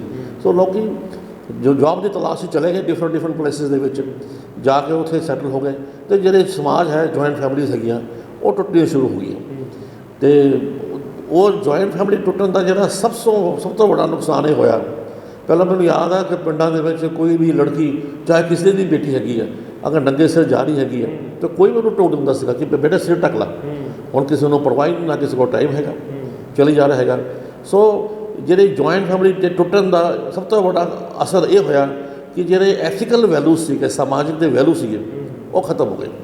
ਹੁਣ ਕਿਸੇ ਨੂੰ ਵੀ ਆਪਣੇ ਬਜ਼ੁਰਗਾਂ ਦੇ, ਆਪਣੇ ਸੀਨੀਅਰ ਦੀ ਕੋਈ ਪਰਵਾਹ ਨਹੀਂ ਹੈਗੀ, ਨਾ ਉਹਦਾ ਕੋਈ ਕਹਿਣਾ ਮੰਨਦਾ ਹੈ, ਨਾ ਕੋਈ ਆਖਾ ਲੱਗਦਾ ਹੈਗਾ। ਉਹ ਜਿਹੜਾ ਡਿਸਇੰਟੀਗ੍ਰੇਸ਼ਨਸ ਆਫ ਐਥੀਕਲ ਵੈਲਿਊਜ਼ ਹੈਗੀਆਂ, ਜਿਸ ਤਰ੍ਹਾਂ ਤੁਸੀਂ ਪੁੱਛਦੇ ਸੀਗੇ ਕਿ ਮੈਟਰੀਮੋਨੀਅਲ ਹੁਣ ਜ਼ਿਆਦਾ ਡਿਸਪਿਊਟਸ ਕਿਉਂ ਵੱਧ ਗਏ ਨੇ, ਇਹਦਾ ਮੇਨ ਰੀਜ਼ਨ ਇਹੀ ਹੈ ਮੈਟਰੀਮੋਨੀਅਲ ਡਿਸਪਿਊਟਸ ਵਧਣ ਦਾ ਕਿ ਲੜਕੀ ਵਿਆਹ ਕੇ ਆਉਂਦੀ ਹੈ, ਅੱਜ ਕੱਲ੍ਹ ਵਿਆਹ ਹੀ ਲੇਟ ਹੁੰਦੇ ਨੇ, ਕਿਉਂਕਿ ਲੜਕਾ ਵੀ ਪੜ੍ਹ ਰਿਹਾ ਹੈ, ਲੜਕੀਆਂ ਵੀ ਪੜ੍ਹ ਰਹੀਆਂ, ਲੜਕੀਆਂ ਅੱਜ ਕੱਲ੍ਹ ਜ਼ਿਆਦਾ ਪੜ੍ਹ ਰਹੀਆਂ ਹੈਗੀਆਂ। ਉਹ ਆ ਕੇ ਨਾ ਉਹਨੂੰ ਆਪਣੇ ਸੱਸ ਦੀ ਫਿਕਰ, ਨਾ ਉਹਨੂੰ ਆਪਣੇ ਸਹੁਰੇ ਦੀ ਫਿਕਰ, ਨਾ ਉਹਨੂੰ ਆਪਣੇ ਜੇਠ ਦੀ ਫਿਕਰ, ਨਾ ਕੋਈ ਸਨਮਾਨ, ਨਾ ਕੋਈ ਆਦਰ। ਉਹ ਤਾਂ ਆ ਕੇ ਪਹਿਲਾਂ ਮੈਂ ਦੇਖਿਆ, ਅਸੀਂ ਇੱਥੇ ਲਾਉਣ ਇੰਨੇ ਹੋ ਗਏ, ਸਾਡੇ ਕੋਲ ਤਾਂ ਹਰ ਮਹੀਨੇ ਕੋਈ ਨਾ ਕੋਈ ਐਸਾ ਮੈਟਰੀਮੋਨੀਅਲ ਡਿਸਪਿਊਟ ਆਉਂਦਾ ਹੈ ਕਿ ਦੱਸੋ ਜੀ ਸਰ ਹੁਣੇ ਵਿਆਹ ਹੋਇਆ ਸੀਗਾ, ਆਪਾਂ ਹੁਣ ਪ੍ਰੋਬਲਮ ਆ ਗਈ, ਕੀ ਕਰੀਏ। ਮੈਂ ਕਿਹਾ ਹੁਣ ਦੇਖੋ ਇਹਦਾ ਤਾਂ ਇਹੀ ਸੋਲੂਸ਼ਨ ਹੈਗਾ ਕਿ ਤੁਸੀਂ ਜਿੰਨਾ ਜਲਦੀ ਹੁੰਦਾ ਇਹਦਾ ਨਿਪਟਾਰਾ ਕਰ ਲਓ। ਨਿਪਟਾਰਾ ਤੁਸੀਂ ਆਪਣੇ ਲੈਵਲ 'ਤੇ ਕਰੋ, ਇੰਡੀਵਿਜੂਅਲ ਲੈਵਲ 'ਤੇ ਕਰੋ, ਤੁਸੀਂ ਆਪਣੇ ਫੈਮਿਲੀ 'ਚ ਕਰੋ। ਬਹੁਤੀ ਗੱਲ ਹੈਗੀ ਹੈ ਤੁਸੀਂ ਜਾ ਕੇ ਜਿਹੜੇ ਤੁਹਾਡੇ ਆਪਣੇ ਫੈਮਿਲੀ ਕੋਰਟਸ ਹੈਗੇ ਨੇ ਉਹਦੇ ਵਿੱਚ ਕਰ ਲਓ, ਉੱਥੇ ਨਹੀਂ ਹੁੰਦਾ ਲੋਕ ਅਦਾਲਤ 'ਚ ਕਰ ਲਓ। ਬਹੁਤਾ ਜੇ ਤੁਸੀਂ ਚੱਕਰਾਂ 'ਚ ਕੋਰਟ ਦੇ ਚੱਕਰਾਂ 'ਚ ਪਾਓਗੇ ਤਾਂ ਇਹ ਯਾਦ ਰੱਖਿਓ ਕਿ ਤੁਹਾਡਾ ਜਿਹੜਾ ਮੈਟਰੀਮੋਨੀਅਲ ਡਿਸਪਿਊਟਸ ਹੈਗਾ ਘੱਟੋ ਘੱਟ 10 ਸਾਲ ਚੱਲਣਾ ਹੈਗਾ, ਮਿਨੀਮਮ ਪੀਰੀਅਡ ਹੈਗਾ, ਹੋਰ ਵੱਧ ਸਕਦਾ ਹੈਗਾ। ਤਾਂ ਜੇਕਰ ਅਗਰ ਬੱਚਿਆਂ ਦੀ ਸ਼ਾਦੀ ਹੀ 27 ਸਾਲ ਜਾਂ 30 ਸਾਲ 'ਚ ਹੋਈ, ਮੈਟਰੀਮੋਨੀਅਲ ਡਿਸਪਿਊਟ 10 ਸਾਲ ਹੋਰ ਵੱਧ ਗਿਆ, ਤੁਸੀਂ ਸੋਚੋ ਕਿ ਉਹਦਾ ਸੋਸ਼ਲ ਇੰਪਲੀਕੇਸ਼ਨਸ ਕਿੰਨਾ ਹੈ, ਬੱਚਿਆਂ ਦੇ ਉੱਪਰ ਉਹਦਾ ਇੰਪਲੀਕੇਸ਼ਨਸ ਕਿੰਨਾ ਹੈ, ਮਾਂ ਪਿਓ ਦੇ ਵਿੱਚ ਇੰਪਲੀਕੇਸ਼ਨਸ ਕਿੰਨਾ ਹੈ। ਐਂਡ ਮੋਰ ਅਬਾਊਟ ਮੈਂ ਤੁਹਾਨੂੰ ਦੱਸ ਦੇਵਾਂ ਕਿ ਜਿਹੜਾ ਮੈਟਰੀਮੋਨੀਅਲ ਡਿਸਪਿਊਟਸ ਹੈਗਾ ਨਾ, ਕੋਈ ਬੱਚੀ ਆਉਂਦੀ ਹੈਗੀ ਵਿਆਹ ਕੇ, ਜੇ ਉਹਨੂੰ ਕੋਈ ਬਹਾਨਾ ਕੋਈ ਲਾਉਣਾ ਹੈਗਾ, ਉਹ ਕਹੇਗਾ ਜੇ ਮੇਰੇ ਕੋਈ ਡਾਊਰੀ ਮੰਗਦੇ ਨੇ, ਮੈਨੂੰ ਮਾਰਦੇ ਕੁੱਟਦੇ ਨੇ। ਅਤੇ ਜੇ ਉਹਨੇ ਕਹਿ ਦਿੱਤਾ, ਹੁਣ ਸੁਪਰੀਮ ਕੋਰਟ ਨੇ ਹੁਣ ਨਵਾਂ ਫੈਸਲਾ ਕਰਤਾ, ਪਹਿਲਾਂ ਤਾਂ ਕੁਝ ਹੋਰ ਸੀਗਾ, ਉਹਨਾਂ ਨੇ ਕਹਿਤਾ ਕਿ ਭਈ ਇਹ ਮੈਟਰੀਮੋਨੀਅਲ ਡਿਸਪਿਊਟਸ ਹੁਣ ਨੋਨ ਬੇਲੇਬਲ, ਉਹਦੇ 'ਚ ਬੇਲ ਕੋਈ ਨਹੀਂ ਹੋਏਗੀ, ਨੋਨ ਕੰਪਾਊਂਡੇਬਲ, ਇਹਦੇ ਵਿੱਚ ਸਮਝੌਤਾ ਨਹੀਂ ਹੋ ਸਕਦਾ, ਅਤੇ ਨੋਨ ਕੋਗਨੀਜੇਬਲ ਹੈਗਾ, ਇਹਦੇ ਵਿੱਚ ਅਰੈਸਟ ਕਰਨ ਦੇ ਕੋਰਟ ਦੇ ਵਾਰੰਟ ਦੀ ਵੀ ਲੋੜ ਨਹੀਂ ਹੈ, ਬੰਦੇ ਨੂੰ ਸਿੱਧਾ ਫੜ ਸਕਦੇ ਹੈਗੇ। ਅਤੇ ਮੈਂ ਆਪਣੇ ਹੋਸ਼ ਹਵਾਸ 'ਚ ਮੈਂ ਦੇਖਿਆ ਹੈ ਕਿ ਬਜ਼ੁਰਗਾਂ ਨੂੰ ਘਰੋਂ ਭੱਜਦੇ ਹੋਏ ਦੇਖਿਆ ਜਦੋਂ ਕੋਈ ਪੁਲਿਸ ਆ ਜਾਂਦੀ ਹੈਗੀ ਹੈ, ਕਿਉਂਕਿ ਉਹਨੂੰ ਪਤਾ ਹੈ ਇੱਕ ਵਾਰੀ ਫੜੇ ਗਏ ਨਾ ਬੇਲ ਹੋਣੀ ਹੈ, ਨਾ ਕੰਪਾਊਂਡ ਹੋਣਾ ਹੈ, ਨਾ ਇਹਦੇ ਵਿੱਚ ਮਜਿਸਟਰੇਟ ਦੇ ਕੋਈ ਵਾਰੰਟ ਦੀ ਲੋੜ ਹੈਗੀ ਹੈ, ਗਏ ਅੰਦਰ ਬੈਠੇ ਰਹੋ। ਅਤੇ ਬੜੇ ਪਰਿਵਾਰ ਦੇ ਵਿੱਚ ਠੀਕ ਹੈ ਅਲਟੀਮੇਟਲੀ ਜਿਹੜੇ ਝੂਠੇ ਕੇਸ ਹੁੰਦੇ ਨੇ ਉਹਦੇ ਵਿੱਚ ਸਾਰੇ ਬਰੀ ਹੋ ਜਾਂਦੇ ਨੇ, ਲੇਕਿਨ 6 ਮਹੀਨੇ ਦੇ ਪੌਣੇ 9 ਮਹੀਨੇ ਦੇ ਸਾਲ ਦੇ ਜੇ ਬਜ਼ੁਰਗਾਂ ਨੂੰ ਅੰਦਰ ਰਹਿਣਾ ਪੈ ਜਾਵੇ ਤਾਂ ਤੁਸੀਂ ਉਹਦਾ ਕੀ ਹਾਲ ਸੋਚੋਗੇ। ਸੋ ਇਹ ਮੈਟਰੀਮੋਨੀਅਲ ਡਿਸਪਿਊਟ ਦਾ ਜਿਹੜਾ ਮੇਜੋਰਟੀ ਕਾਰਨ ਹੈਗਾ ਨਾ, ਉਹ ਡਿਸਇੰਟੀਗ੍ਰੇਸ਼ਨਸ ਆਫ ਐਥੀਕਲ ਵੈਲਿਊਜ਼ ਹੈਗੇ ਨੇ। ਜਦ ਤੱਕ ਉਹ ਰਿਵਾਈਵ ਨਹੀਂ ਹੋਣਗੇ ਉਹਨਾਂ ਦੇਰ ਤੱਕ ਇਹਦਾ ਕੋਈ ਸੋਲੂਸ਼ਨ ਨਹੀਂ ਹੈਗੀ। ਕਾਨੂੰਨ ਤਾਂ ਬਹੁਤ ਬਣੇ ਨੇ, ਜੇ ਹਿੰਦੁਸਤਾਨ ਦੇ ਜਦ ਮੈਜੋਰਟੀ ਕਾਨੂੰਨ ਹੈਗੇ, ਮੈਂ ਦੱਸਿਆ ਉਹ ਕਾਨੂੰਨ ਔਰਤਾਂ ਦੀ ਭਲਾਈ ਲਈ ਹੈਗੇ, ਲੇਕਿਨ ਉਹਦਾ ਮਿਸਯੂਜ਼ ਜਿਹੜਾ ਹੈਗਾ ਨਾ ਉਹ ਬਹੁਤ ਜ਼ਿਆਦਾ ਹੋਣ ਲੱਗ ਪਿਆ। ਹੁਣ ਤੁਸੀਂ ਦੇਖੋ, ਆਪਾਂ ਕਹਿੰਦੇ ਹਾਂ ਕਿ ਜਿਹੜਾ ਹਿੰਦੂ ਮੈਰਿਜ ਹੈਗਾ ਉਹਦੇ ਵਿੱਚ ਜਿਹੜਾ ਵਿਆਹ ਹੈਗਾ ਉਹ ਸੈਕਰਾਮੈਂਟ ਹੈਗਾ, ਇਹ ਹੁਣ ਕੋਈ ਸੈਕਰਾਮੈਂਟ ਨਹੀਂ ਰਿਹਾ, ਹੁਣ ਇਹ ਵੀ ਕੰਟਰੈਕਚੁਅਲ ਹੋ ਚੁੱਕਾ ਹੈ, ਨਹੀਂ ਬਣਦਾ ਤਾਂ ਚੁੱਕ ਕੇ ਠੱਗ ਕੇ ਪਾਸੇ ਹੋ ਜਾਓ। ਐਵੀਡੈਂਸ ਐਕਟ ਦੇ ਵਿੱਚ ਉਹਦੇ ਵਿੱਚ ਵੀ ਇਹਨਾਂ ਨੇ ਹੁਣ ਔਰਤਾਂ ਨੂੰ ਬੜੀ ਦਿੱਕਤ, ਜੇ ਡਾਵਰੀ ਡੈਥ ਹੁੰਦੀ ਹੈਗੀ ਹੈ, ਜੇ ਕਿਸੇ ਪਰਿਵਾਰ ਨੇ ਕਹਿਤਾ ਕਿ ਇਹਨੂੰ ਤੰਗ ਕੀਤਾ ਸੀਗਾ, ਮਾਰਿਆ ਕੁੱਟਿਆ ਸੀਗਾ, 304B ਵਿੱਚ ਜਾਂ 498 ਇਹਦਾ IPC ਦਾ ਕੋਈ ਮਸਲਾ ਲੱਗਦਾ ਹੈਗਾ, ਉਸ ਦਾ ਇਹ ਜਿਹੜਾ ਤੁਹਾਡਾ 113B ਐਵੀਡੈਂਸ ਐਕਟ ਹੈਗਾ, ਉਹਦੇ ਵਿੱਚ ਸਾਰੇ ਕਾਨੂੰਨ ਔਰਤਾਂ ਦੇ ਫੇਵਰ 'ਚ ਹੈਗੇ ਆ। ਇਹ ਗੱਲ ਵੱਖਰੀ ਹੈ, ਮੈਂ ਦੇਖਿਆ ਹੈ, ਆਪਣੇ ਐਨਾਲਿਸਿਸ ਕੀਤਾ ਹੈਗਾ ਕਿ ਅਲਟੀਮੇਟਲੀ ਜਿਹੜੀ ਹੈਗੀ ਨਾ ਲੜਾਈ ਬਹੁਤ ਲੰਬੀ ਚੱਲਦੀ ਹੈਗੀ, ਡਿਸਪਿਊਟ ਬਹੁਤ ਲੰਬਾ ਚੱਲਦਾ ਹੈਗਾ। ਅਲਟੀਮੇਟਲੀ ਜਿਹੜੇ ਲੂਜ਼ਰ ਹੈ ਉਹ ਲੜਕੀ ਹੀ ਹੁੰਦੀ ਹੈ, ਜੇਕਰ ਉਹ ਸਹੀ ਨਾ ਹੋਵੇ। ਅਗਰ ਉਹਦਾ ਐਲੀਗੇਸ਼ਨ ਸੱਚਾ ਹੈਗਾ ਫਿਰ ਤਾਂ ਠੀਕ ਹੈਗਾ, ਲੇਕਿਨ ਮੈਜੋਰਟੀ ਕੇਸਿਸ ਦੇ ਵਿੱਚ ਇਹ ਝੂਠਾ ਹੁੰਦਾ, ਇਸ ਕਰਕੇ ਅਲਟੀਮੇਟਲੀ ਲੜਕੀਆਂ ਵਾਲੇ ਜ਼ਿਆਦਾ ਸਫਰ ਕਰਦੇ ਨੇ। ਜਿਹੜੇ ਮੁੰਡੇ ਵਾਲੇ ਹੈਗੇ ਨੇ ਉਹ ਤੰਗ ਹੋ ਕੇ ਦੁਖੀ ਹੋ ਕੇ ਜੇਲ੍ਹਾਂ ਵਿੱਚ ਰਹਿ ਕੇ 6 ਮਹੀਨੇ ਪੌਣਾ ਸਾਲ ਰਹਿ ਕੇ ਫਿਰ ਬਾਹਰ ਆ ਜਾਂਦੇ ਨੇ, ਸਿਵਾਏ ਹਸਬੈਂਡ ਦੇ ਜੇ ਉਹਦਾ ਵੀ ਨਾਂ ਹੈਗਾ ਉਹ ਬਚ ਜਾਂਦਾ ਹੈਗਾ, ਪਰ ਅਲਟੀਮੇਟਲੀ ਉਹ ਵੀ ਰਿਹਾ ਹੋ ਜਾਂਦਾ ਹੈਗਾ। ਸੋ ਇਹ ਚੱਲੀ ਜਾ ਰਿਹਾ ਹੈਗਾ। ਇਸ ਲਈ ਆਪਾਂ ਦੀ ਲੋੜ ਹੈਗੀ ਮੈਟਰੀਮੋਨੀਅਲ ਦੇ, ਆਪਾਂ ਡਿਸਪਿਊਟ ਘਟਾਉਣੇ ਹੈਗੇ ਆ, ਮੈਰਿਜ ਡਿਸਪਿਊਟ ਆਪਾਂ ਅਗਰ ਖਤਮ ਕਰਨੇ ਹੈਗੇ ਆ ਤਾਂ ਆਪਾਂ ਨੂੰ ਸੋਸ਼ਲ ਜਿਹੜੇ ਰਿਸਪੋਂਸਿਬਿਲਿਟੀਜ਼ ਹੈਗੇ ਨੇ, ਐਥੀਕਲ ਵੈਲਿਊਜ਼ ਨੇ, ਉਹ ਆਪਾਂ ਨੂੰ ਦੁਬਾਰਾ ਇੰਪਲੀਮੈਂਟ ਕਰਨਾ ਪਏਗਾ। ਡਾਕਟਰ ਸਾਹਿਬ ਇੱਕ ਚੀਜ਼ ਤੁਸੀਂ ਦੱਸੋ ਕਿ ਕੋਈ ਵੇਲਾ ਸੀ ਕਿ ਜਦੋਂ ਪਰਿਵਾਰ ਜਿਹੜੇ ਹੁੰਦੇ ਸੀ ਉਹਦੇ 'ਚ 6 ਬੱਚੇ ਹੋਇਆ ਕਰਦੇ, ਪੰਜ ਬੱਚੇ ਤਾਂ ਐਵਰੇਜ ਸੀਗੇ ਪਹਿਲਾਂ। 5 ਬੱਚਿਆਂ ਦੇ ਵਿੱਚ ਜੇ 2 ਮੁੰਡੇ ਨੇ 3 ਕੁੜੀਆਂ ਨੇ, ਤਾਂ ਜੇਕਰ ਕੁੜੀ ਦਾ ਡਿਸਪਿਊਟ ਕਿਤੇ ਆਪਣੇ ਸਹੁਰਿਆਂ ਦੇ ਨਾਲ ਹੋ ਜਾਂਦਾ ਸੀ, ਝਗੜਾ ਹੋ ਜਾਂਦਾ ਸੀ, ਤਾਂ ਉਹ ਮਾਪੇ ਜਿਹੜੇ ਸੀ, ਪਿਤਾ ਖਾਸ ਕਰ ਜਿਹੜੇ ਸੀਗੇ ਮਾਂ ਬਾਪ, ਉਹ ਉਹਨਾਂ ਬੱਚੀ ਨੂੰ ਇਹ ਕਹਿ ਕੇ ਸਮਝਾਉਂਦੇ ਸੀ ਵੀ ਤੂੰ ਸਾਡੇ ਵੱਲ ਦੇਖ, ਸਾਡੇ ਕੋਲ ਆਮਦਨੀ ਦਾ ਸਾਧਨ ਵੀ ਕੋਈ ਨਹੀਂ ਹੈਗਾ, ਤੇਰੇ ਹੋਰ ਵੀ ਭੈਣ ਭਰਾ ਵਿਆਹੁਣੇ ਨੇ, ਜੇਕਰ ਤੂੰ ਆ ਕੇ ਬੈਠ ਗਈ ਇੱਥੇ ਤਾਂ ਸਾਨੂੰ ਪ੍ਰੋਬਲਮ ਆਏਗੀ। ਇਸ ਕਰਕੇ ਉਸ ਲੜਕੀ ਨੂੰ ਉੱਥੇ ਸਹੁਰੇ ਘਰ ਜਿਹੜਾ ਸੀ ਉਹ ਸਮਝੌਤਾ ਕਰਨਾ ਪੈਂਦਾ ਸੀ ਆਪਣੇ ਉਹਦੇ ਨਾਲ। ਹੁਣ ਅੱਜ ਕੱਲ੍ਹ ਔਲਾਦ ਹੀ ਇੱਕ 2 ਹੈ, ਅਤੇ ਜੇਕਰ ਉੱਥੇ ਕੁਛ ਮੋਬਾਈਲ ਜਿਹੜੇ ਹੱਥਾਂ ਦੇ ਵਿੱਚ ਨੇ, ਡੇਲੀ ਜਿਹੜੀ ਇਹ ਗੱਲਬਾਤ ਹੋ ਰਹੀ ਹੈ, ਅਤੇ ਉਹਦੇ ਵਿੱਚ ਜੇਕਰ ਉੱਥੇ ਝਗੜਾ ਹੁੰਦਾ ਵੀ ਹੈ ਤਾਂ ਉਹਨੂੰ ਤੁਰੰਤ ਜਿਹੜੇ ਮਾਂ ਬਾਪ ਨੂੰ ਪਤਾ ਲੱਗ ਜਾਂਦਾ, ਉਹਦੇ ਕੋਲ ਆਮਦਨ ਦਾ ਸਾਧਨ ਵੀ ਹੈਗਾ, ਅੱਗੇ ਕੋਈ ਐਵੇਂ ਚਿੰਤਾ ਨਹੀਂ ਹੈਗੀ ਕਿ ਸਾਨੂੰ ਅੱਗੇ ਹੋਰ ਬੱਚਿਆਂ ਦੇ ਵਿਆਹ ਕਰਨੇ ਨੇ, ਅਤੇ ਉਹਨੂੰ ਸ਼ਹਿ ਦੇ ਦਿੰਦੇ ਨੇ ਵੀ ਤੂੰ ਆ ਜਾ, ਜਾਂ ਉੱਥੇ ਧਮਕੀ ਦੇ ਦਿੰਦੇ ਵੀ ਅਸੀਂ ਪਾਲ ਨਹੀਂ ਸਕਦੇ, ਅਸੀਂ ਖਵਾ ਨਹੀਂ ਸਕਦੇ, ਤੁਸੀਂ ਸਾਡੀ ਕੁੜੀ ਨੂੰ ਐਂ ਕਰਦੇ ਹੋ। ਕੀ ਇਹਨਾਂ ਚੀਜ਼ਾਂ ਨੂੰ ਤੁਸੀਂ ਕਾਰਨ ਮੰਨਦੇ ਹੋ ਉਸ ਚੀਜ਼ 'ਤੇ? ਤੁਸੀਂ ਬਿਲਕੁਲ ਠੀਕ ਕਹਿ ਰਹੇ ਹੋ, ਬਿਲਕੁਲ ਕਾਰਨ ਹੈਗਾ। ਅੱਜ ਕੱਲ੍ਹ ਜਿਹੜੇ ਪੈਰੈਂਟਲ ਰੋਲ ਹੈਗੇ ਨੇ ਉਹ ਵੀ ਅੱਜ ਕੱਲ੍ਹ ਲੜਕੀਆਂ ਪੜ੍ਹ ਲਿਖੀਆਂ, ਪੜ੍ਹਨਾ ਲਿਖਣਾ ਬਹੁਤ ਅੱਛੀ ਗੱਲ ਹੈਗੀ ਹੈ। ਰੀਐਮਪਲੋਇਡ ਹੋ ਗਿਆ। ਹੁਣ ਮੈਂ ਦੇਖ ਰਿਹਾ ਸਾਡੇ ਲਾਅ ਡਿਪਾਰਟਮੈਂਟ ਦੇ ਵਿੱਚ, ਅਸੀਂ ਪਟਿਆਲੇ ਪਹਿਲਾਂ ਸੀਗੇ, ਉਹਦੇ ਵਿੱਚ ਕੁੜੀਆਂ ਦੀ ਸੰਖਿਆ ਜ਼ਿਆਦਾ ਸੀਗੀਆਂ। ਹੁਣ ਜਿਹਨੇ ਵੀ ਆਪਣੀ ਜੁਡੀਸ਼ਰੀ ਹੈਗੀ ਹੈ, ਜੁਡੀਸ਼ਰੀ ਦੇ ਵਿੱਚ ਲੜਕੀਆਂ ਜ਼ਿਆਦਾ ਹੈਗੀਆਂ, ਸਾਡੇ ਸਟੂਡੈਂਟ ਜ਼ਿਆਦਾ ਹੁੰਦੇ ਨੇ। ਉਹ ਹੁਣ ਉਹਦੇ ਵਿੱਚ ਜਿਹੜਾ ਸਟੇਟਸ ਸਿੰਬਲ ਹੈ ਨਾ, ਇਕਨੋਮਿਕ ਸਿੰਬਲ ਹੈਗਾ, ਉਹ ਹਾਵੀ ਹੋ ਜਾਂਦਾ ਹੈਗਾ। ਅਤੇ ਇਸ ਕਰਕੇ ਅਗਰ ਮੈਚ ਦੀ ਹੀ ਪ੍ਰੋਪਰਲੀ ਸਿਲੈਕਸ਼ਨ ਨਾ ਹੋਵੇ, ਇੱਕ ਹੁਣ ਵੈਸੇ ਮੈਨੂੰ ਕਹਿਣਾ ਨਹੀਂ ਚਾਹੀਦਾ, ਅਗਰ ਲੜਕੀ ਦਾ ਸਟੇਟਸ ਉੱਚਾ ਹੈ, ਇਕਨੋਮਿਕ ਹਾਲਾਤ ਉੱਚੇ ਨੇ, ਉਹ ਫਿਰ ਉਹਦੇ ਵਿੱਚ ਫੈਮਿਲੀ ਵਿੱਚ ਐਡਜਸਟ ਨਹੀਂ ਹੁੰਦੀ।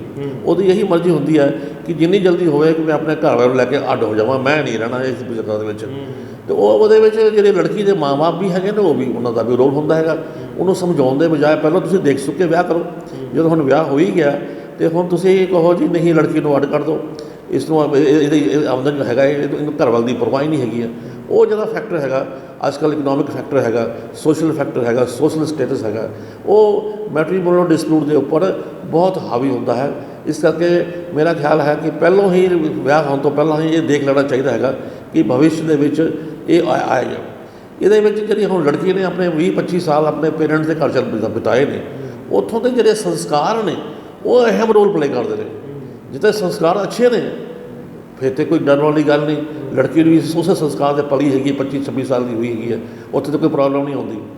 ਜਿਹਦੇ ਵਿੱਚ ਹੁਣ ਹੈ ਹੀ ਨਹੀਂ, ਸੰਸਕਾਰ ਹੀ ਨਹੀਂ ਹੈਗੇ ਸਿਖਾਏ ਗਏ, ਐਥੀਕਲ ਵੈਲਿਊਜ਼ ਖਤਮ ਹੋ ਚੁੱਕੇ ਨੇ। ਉਹ ਸੰਸਕਾਰ ਅਗਰ ਨਹੀਂ ਹੈਗੇ ਕਿ ਉਹਨੂੰ ਅਗਰ ਨਹੀਂ ਸਿਖਾਇਆ ਗਿਆ ਕਿ ਭਈ ਤੁਸੀਂ, ਮੈਂ ਤੁਹਾਨੂੰ ਛੋਟੇ ਜਿਹੇ ਐਗਜ਼ਾਮਪਲ ਦਵਾਂ, ਅਸੀਂ ਅਗਰ ਬੱਚਿਆਂ ਨੂੰ ਕਹੀਏ ਬੱਚੇ ਸ਼ਰਾਬ ਨਾ ਪੀਓ, ਸਿਗਰਟ ਨਾ ਪੀਓ, ਲੇਕਿਨ ਜੇ ਅਸੀਂ ਆਪ ਪੀਂਦੇ ਹੈਗੇ ਤਾਂ ਆਪਣੇ ਕਿਹਾ ਬੱਚਿਆਂ ਨੇ ਨਹੀਂ ਸੁਧਰਨਾ। ਆਪਾਂ ਨੂੰ ਐਸਾ ਕੁਝ ਕਰਨਾ ਪਏਗਾ, ਐਗਜ਼ਾਮਪਲ ਸੈੱਟ ਕਰਨਾ ਪਏਗਾ ਕਿ ਤੁਹਾਨੂੰ ਦੇਖ ਕੇ ਉਹ ਆਪਣੇ ਆਪ ਸਿੱਖ ਲੈਣ। ਮੈਂ ਅਸੀਂ ਬਹੁਤ ਚੀਜ਼ਾਂ ਜਾਣਦਾ ਹੈਗਾ ਜਿਹਦੇ ਵਿੱਚ ਤੁਸੀਂ ਬੱਚੇ ਨੂੰ ਜਿੰਨਾ ਮਰਜ਼ੀ ਪੜ੍ਹਾਓ, ਝੂਠ ਨਾ ਬੋਲੋ, ਗਲਤ ਕੰਮ ਨਾ ਕਰੋ, ਬਜ਼ੁਰਗਾਂ ਦੀ ਸੇਵਾ ਕਰੋ, ਬਜ਼ੁਰਗਾਂ ਦਾ ਕਹਿਣਾ ਮੰਨੋ, ਲੇਕਿਨ ਜਿਹੜੀ ਹੁਣ ਬਹੂ ਆਈ ਹੈ ਉਹ ਤਾਂ ਕਰਦੀ ਨਹੀਂ। ਜੇ ਉਹ ਨਹੀਂ ਕਰਦੇ ਤਾਂ ਆਪਣੇ ਬੱਚਿਆਂ ਕੋਲੋਂ ਕਦੀ ਐਕਸਪੈਕਟ ਨਾ ਕਰਿਓ ਕਿ ਜਦੋਂ ਤੁਹਾਨੂੰ ਲੋੜ ਪਏਗੀ ਤੁਹਾਡੇ ਬੱਚੇ ਕਰਨਗੇ। ਡਾਕਟਰ ਸਾਹਿਬ, ਇੱਥੇ ਮੈਂ ਇੱਕ ਚੀਜ਼, ਜੇਕਰ ਆਪਾਂ ਔਰਤਾਂ ਦੇ ਬਾਰੇ ਬਹੁਤ ਕੁਝ ਕਹਿ ਦਿੱਤਾ ਹੈਗਾ ਕਿ ਲੇਡੀਜ਼ ਦਾ ਉਹਨਾਂ ਨੂੰ ਆਹ ਕਰਨਾ ਚਾਹੀਦਾ, ਉਹ ਕਰਨਾ ਚਾਹੀਦਾ, ਲੇਡੀਜ਼ ਦੇ ਆਪਾਂ ਦੱਸਤਾ ਵੀ ਉਹਨਾਂ ਦੇ ਵੀ ਕਾਫੀ ਸਾਰੇ ਕਸੂਰ ਆਪਾਂ ਨੇ ਗਿਣਾਤੇ। ਪਰ ਜੇਕਰ ਆਪਾਂ ਘਰ ਟੁੱਟਣ ਦੇ ਮਾਮਲੇ ਦੇ ਵਿੱਚ ਮੁੰਡਿਆਂ ਦੇ ਕਸੂਰ ਜਾਂ ਬੰਦਿਆਂ ਦੇ ਕਸੂਰ ਨਾ ਦੱਸੇ ਤਾਂ ਸ਼ਾਇਦ ਇਹ ਗੱਲ ਅਧੂਰੀ ਰਹਿ ਜਾਏਗੀ। ਇਹਦੇ ਵਿੱਚ ਬੇਰੁਜ਼ਗਾਰੀ, ਇਹਦੇ ਵਿੱਚ ਨਸ਼ਾ, ਅਤੇ ਇਹਦੇ 'ਚ ਸਭ ਤੋਂ ਵੱਡਾ ਜਿਹੜਾ ਇੱਕ ਕਾਰਨ ਨਿਕਲ ਕੇ ਸਾਹਮਣੇ ਆ ਰਿਹਾ ਉਹ ਇੰਪੋਰਟੈਂਸੀ। ਇਹ ਤੁਸੀਂ ਸਮਝਦੇ ਹੋ ਵੀ ਇਹ ਇੱਕ ਵੱਡਾ ਕਾਰਨ ਨਿਕਲ ਕੇ ਆ ਰਿਹਾ ਘਰ ਟੁੱਟਣ ਦਾ?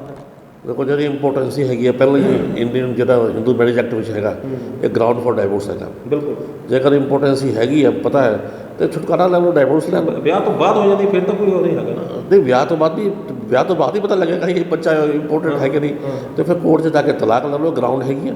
ਮੈਂ ਬੜੇ ਸਾਰੇ ਕੇਸਿਸ ਹੈਗੇ ਨੇ ਜਿਹਦੇ ਵਿੱਚ ਇੰਪੋਰਟੈਂਸੀ ਦੇ ਗਰਾਊਂਡ ਦੇ ਉੱਪਰ ਲੜਕੀਆਂ ਨੂੰ ਤਲਾਕ ਮਿਲਿਆ ਹੈ। ਨਹੀਂ, ਪਰ ਜੇਕਰ ਬੰਦਾ ਪਹਿਲਾਂ ਠੀਕ ਹੈ ਅਤੇ ਬਾਅਦ ਵਿੱਚ ਇੰਪੋਰਟੈਂਟ ਹੋ ਜਾਂਦਾ ਤਾਂ ਫਿਰ ਵੀ ਹੋ ਜਾਂਦਾ ਉਹਦਾ ਤਲਾਕ?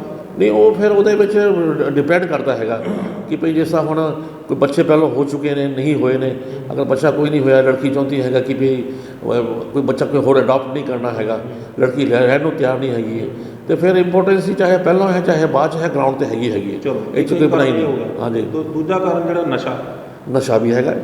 ਹੁਣ ਜਿਹੜੇ ਵੀ ਆਪਣੇ ਪੰਜਾਬ ਦੇ 3 ਬੈਲਟ ਹੈਗੇ ਨੇ, ਗੁਰਦਾਸਪੁਰ, ਫਿਰੋਜ਼ਪੁਰ ਅਤੇ ਅੰਮ੍ਰਿਤਸਰ, ਉਹਦੇ ਵਿੱਚ ਨਸ਼ਾ ਇੰਨਾ ਪ੍ਰਚਲਿਤ ਹੈਗਾ ਕਿ ਉੱਥੇ ਬਹੁਤ ਸਾਰੇ ਘਰ ਮੈਂ ਦੇਖੇ ਨੇ ਟੁੱਟਦੇ ਹੋਏ ਨਸ਼ੇ ਕਰਕੇ, ਕਿਉਂਕਿ ਘਰ ਵਾਲਾ ਨਸ਼ਾ ਕਰਕੇ ਜਦੋਂ ਦੇਖੋ ਉਹਨੂੰ ਮੌਕਾ ਮਿਲੇ ਨਸ਼ਾ ਕਰ ਲੈਂਦਾ ਹੈਗਾ।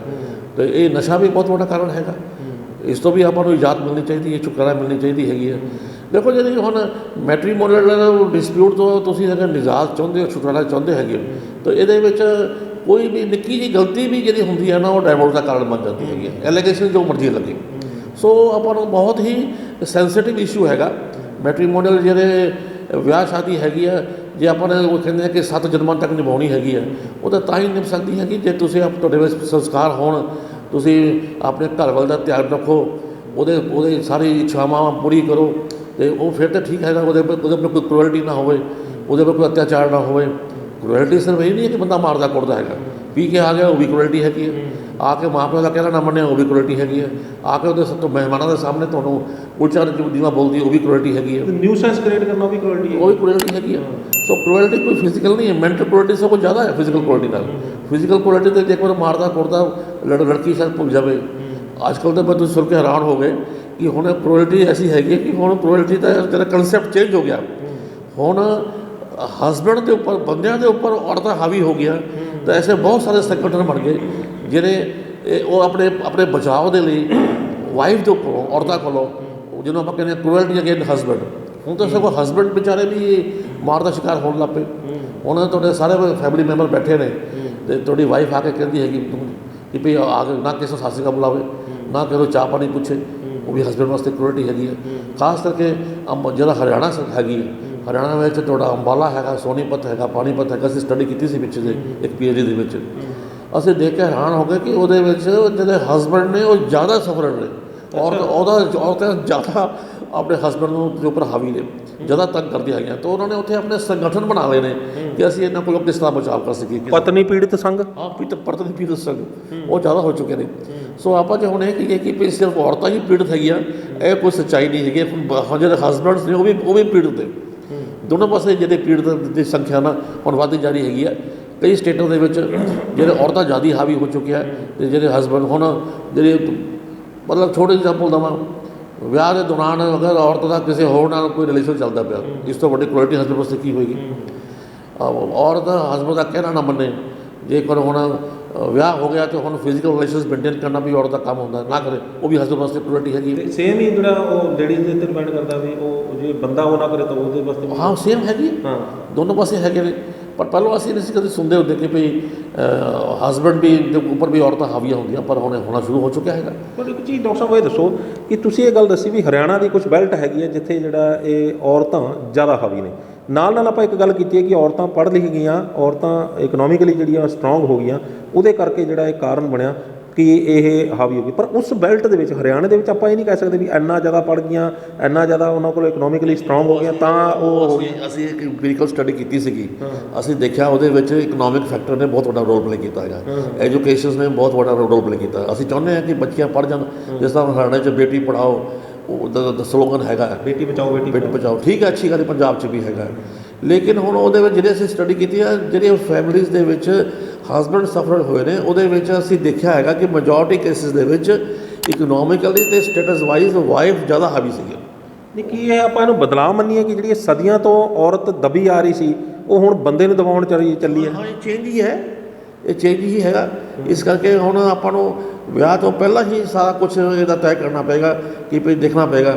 ਇਸ ਲਈ ਆਪਾਂ ਨੇ ਹੁਣ ਕਰਾਉਣ ਨੂੰ ਤਾਂ ਵਿਆਹ ਕਰਾ ਲਿਆ, ਲੜਕੀ ਮੈਜਿਸਟਰੇਟ ਲੱਗੀ ਹੋਈ ਹੈ, ਲੜਕੀ DC ਲੱਗੀ ਹੋਈ ਹੈ, ਲੜਕੀ SSP ਲੱਗੀ ਹੋਈ ਹੈ। ਬਾਅਦ 'ਚ ਉਹਦਾ ਨਾਲ ਨਿਪਟਾਉਣਾ, ਵੈਸੇ ਤਾਂ ਲੜਕੀ ਵਾਲੇ ਵੀ ਦੇਖਦੇ ਹੈਗੇ ਨੇ, ਪਰ ਖੁਦਾ ਨਾ ਖਾਸਾ ਅਗਰ ਨਹੀਂ ਪ੍ਰੋਪਰ ਸੈਟਿੰਗ ਹੋਈ ਤਾਂ ਜੋ ਅਸੀਂ ਹਰਿਆਣਾ ਵਿੱਚ ਦੇਖਿਆ ਹੈਗਾ ਉਹਦੇ ਵਿੱਚ ਜਿਹੜਾ ਇਕਨੋਮਿਕ ਫੈਕਟਰ ਹੈਗਾ ਅਤੇ ਸੋਸ਼ਲ ਫੈਕਟਰ, ਜਿੱਥੇ ਵੀ ਪੀੜਤ ਸੰਘ ਬਣੇ ਨੇ ਹਸਬੈਂਡਾਂ ਦੇ, ਉਹ ਇਹਨਾਂ ਕੇਸਿਸ 'ਚ ਜ਼ਿਆਦਾ ਬਣੇ ਨੇ, ਬਾਕੀ ਕੇਸਿਸ 'ਚ ਨਹੀਂ ਹੈਗੇ।